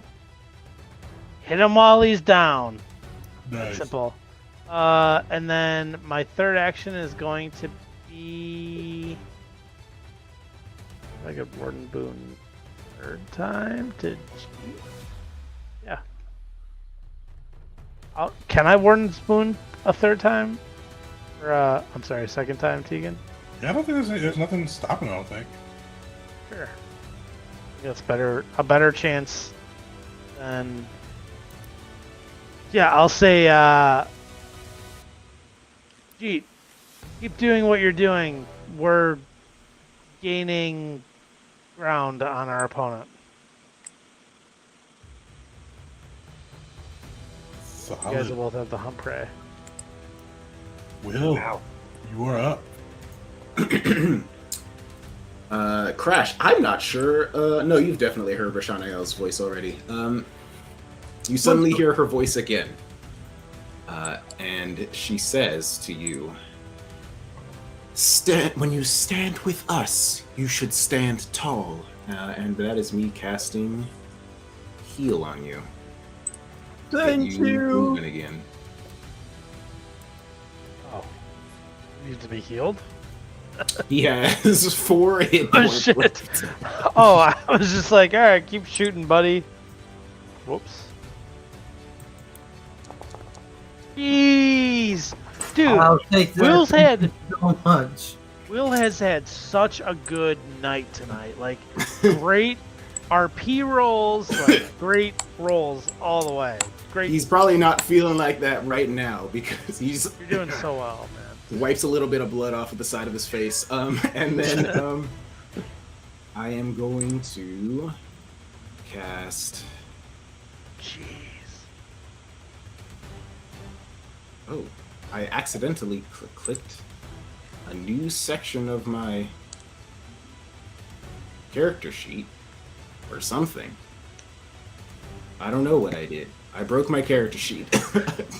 My spell page is only showing my spells from my items and not my spells from my ability to cast spells. Like my scroll of water breathing is at the top of my spell list right now in my character sheet. I don't know what I did. Try Close it. refreshing. When I click on it, it works. It looks fine to me. Yeah, I'm gonna try to reload the page real quick. But my last action is just gonna be casting message to give Belric another shot. Sure, bud. Let's keep it going.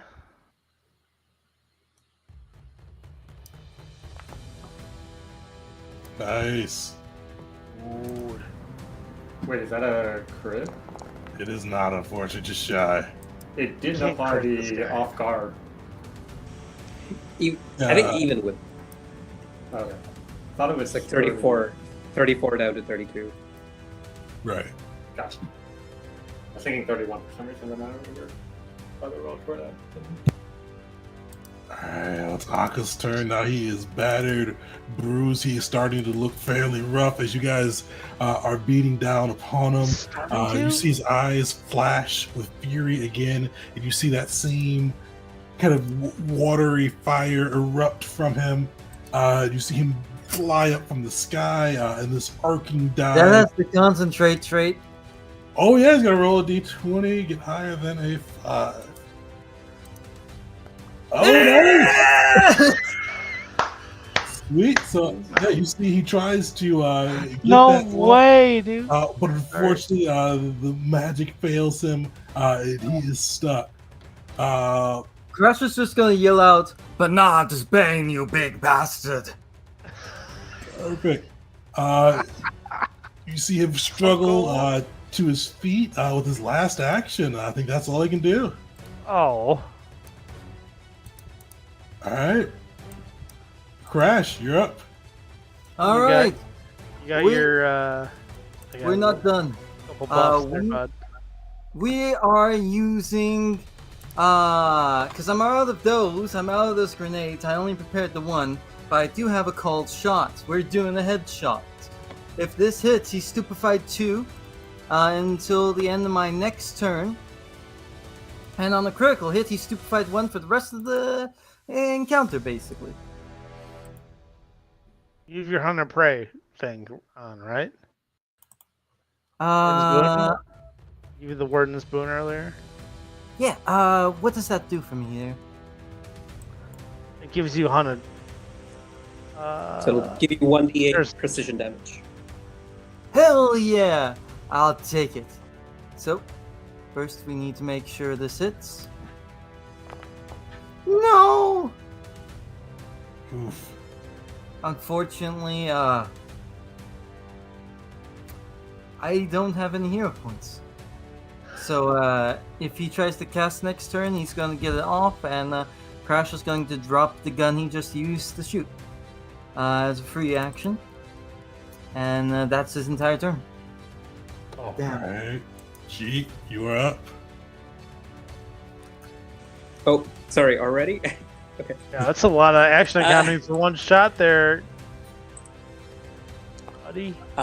Trip attempt. I should have said this first. And then Success. we will, because I have the boon, the warden's boon, instead of doing the shield, I will try and, what do I have? Because the whip is gone, I've dropped the whip, and I'm just doing this with my hand now, so it's going to be a dropped fist attack.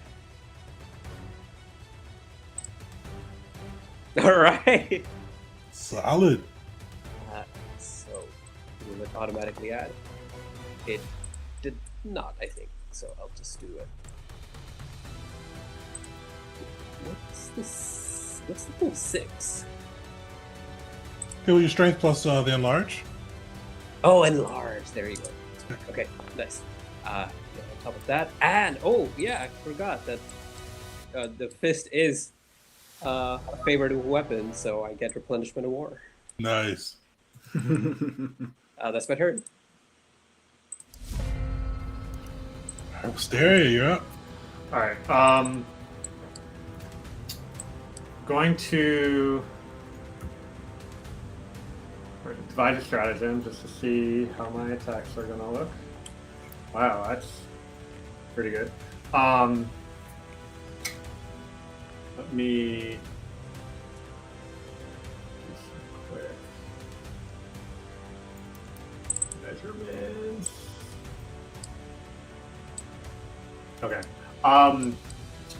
I'm going to drop my crossbow, stride twice to get into flanking with Bear, and then quick draw an attack with my rapier. Nice. He does still have reactive strike if you wanted to. I don't know that I've seen Wisteria use a rapier before. Have we? He uses every now I and think I then. did once in the Okay. last fight. We've seen Wisteria use a short sword. Short sword. There we go. Damn! Nice, that'll hit. You see, as you reach in to grab the rapier, he punches back. Ow. Ow. Oh, what the fuck? Stab him and he's just like, pop! He is looking hurt, though. I'm happy with that turn. That's a good I was at full hit points.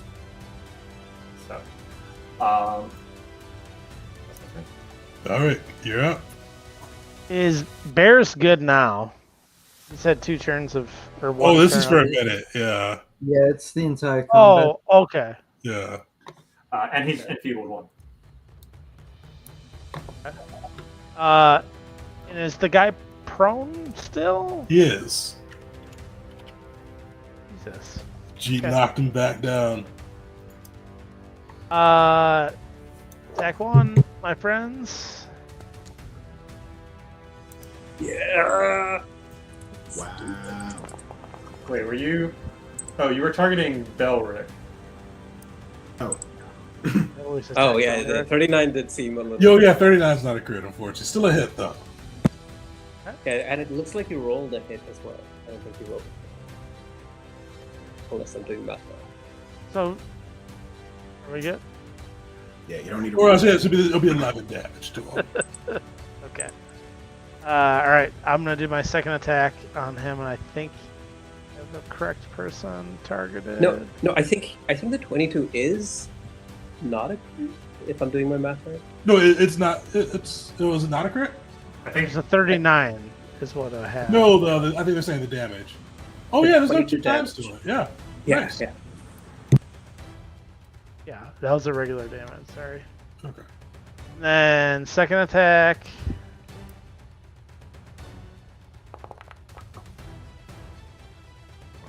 Fortune that will miss. Okay. Man.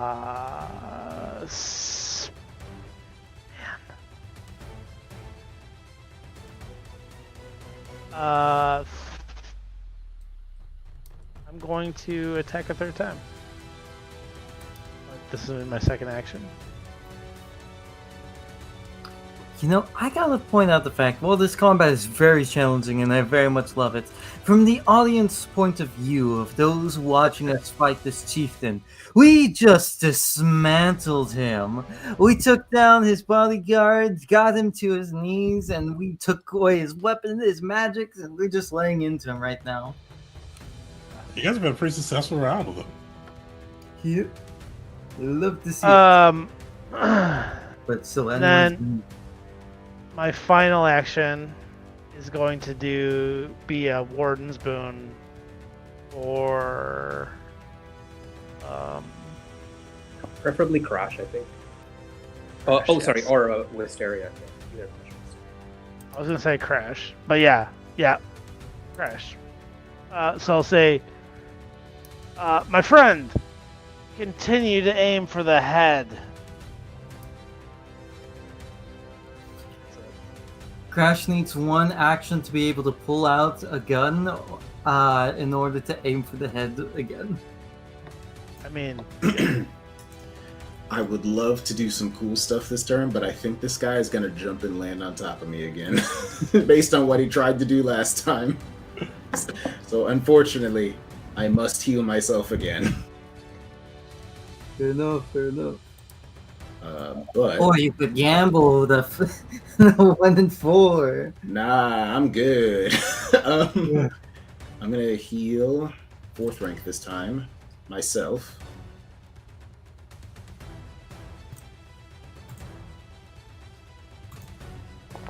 $52. All right, I like that. And then I'm actually not going to give myself the angelic blessing because I'm going to use what do you call it? I don't remember what it's called. The thing that I can get rid of the bloodline effect for a different blood magic thing. I'm gonna just step 1 step forward. And then with my last action, I would like to Bon Mow this giant in preparation for things to do next time. Perfect. Go for it. What am I gonna say?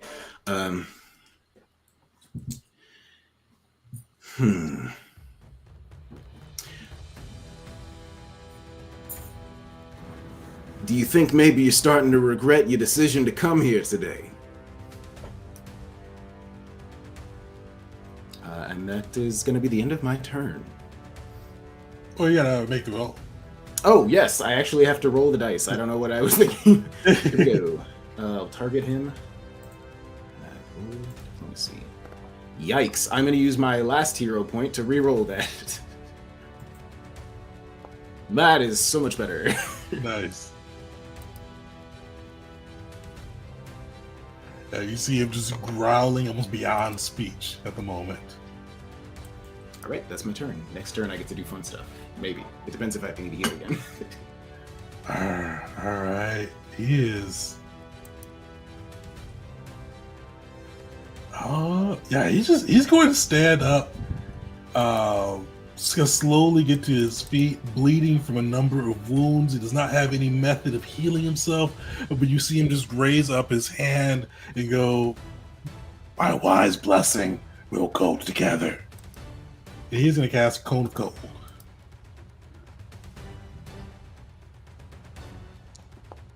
I am so glad we spread out at least a little. Let me I didn't even wait to find out who he's targeting with. I just rolled it. Just assume that I'm Who is getting he? it. You're right kind of in the middle there. Oh, it's everyone. except Asteria and Dark are out of it. Oh. Oh. Glad I did the heal again.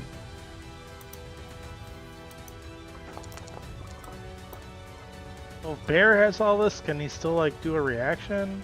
Yeah, he can still make a reflex, right? Okay. And a reaction too. Slow doesn't stop your reactions. If he has, I don't think he has to do that.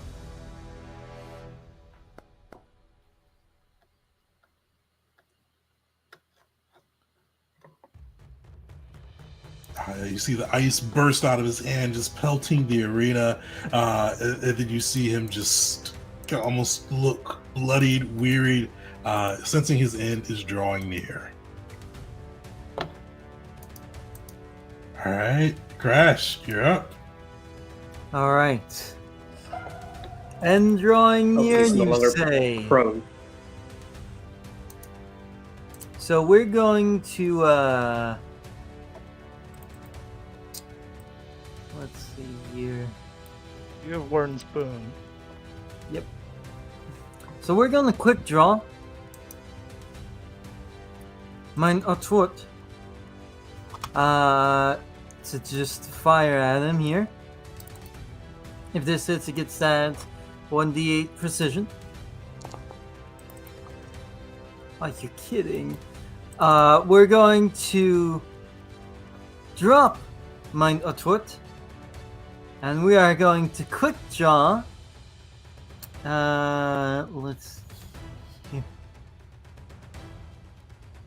Fuck it. Hera's Breath at this point. And we are going to get that strike there. So, cool thing about this gun, it's reload 0. So, I'm not going to have to worry about reloading next turn with it. The one issue is, it's a bit of a pea shooter. Damn! Nice. Nice. Sadly, it is pea not. shoot- It's not fatal, but a crit is a crit, and we take those. He is barely upon his feet. Barely, you say. That's not including the D8. That probably gets doubled as well, right? It does. Hold on, I'll do the times 2. add a 12 to that. Take him down. So, you see Crash. He tries his absolute darndest.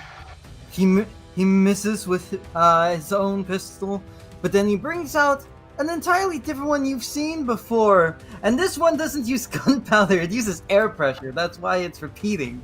And he brings out this one that's clearly like got some insignias of Hera, using the boon that Belric gave to him, kind of on top of that. And damn, does it find its mark! This blast of air propelling this pellet straight through the skull, between the eyes, out through the back. It's not a large explosion, it's this pinpoint precise thing. Brainstem severed. It's all over. Let him fall. You see Aga crash to the ground. You hear the crowd cheer as you guys have toppled the war chieftain. Came through a pretty rough fight, pretty unscathed.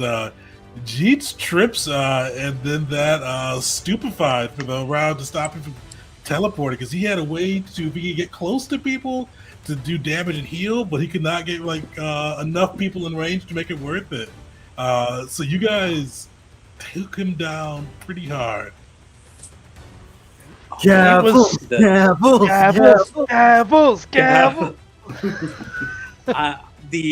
The hero point where the disarm turned from a fail to a crit, like that to me was everything. I couldn't have asked for anything more. Yeah, I'm looking flying high right now. Yeah, truly, very clutch. Everyone here played their part gorgeously, except sadly Bear. But he got it. He got it. Yeah, just He got some damage at the start, at least. all of the DPS to take down the fire giant in 1.5 rounds. That was wild. Yeah. That was 3 crits on that fire giant? Yeah. You don't get to fight. Get out of here. He didn't get to throw a single swing. He just got into combat range. Pretty much. Mhm. Oh, lovely, lovely, Tegan. I love your combat. And I love this fight. I love this team. Let's go. I love these players. Yippee. Will's just gonna step forward and say, "People of the Republic." He wipes a little bit of blood off of his forehead. Nice. The gavel is going to take back Kata.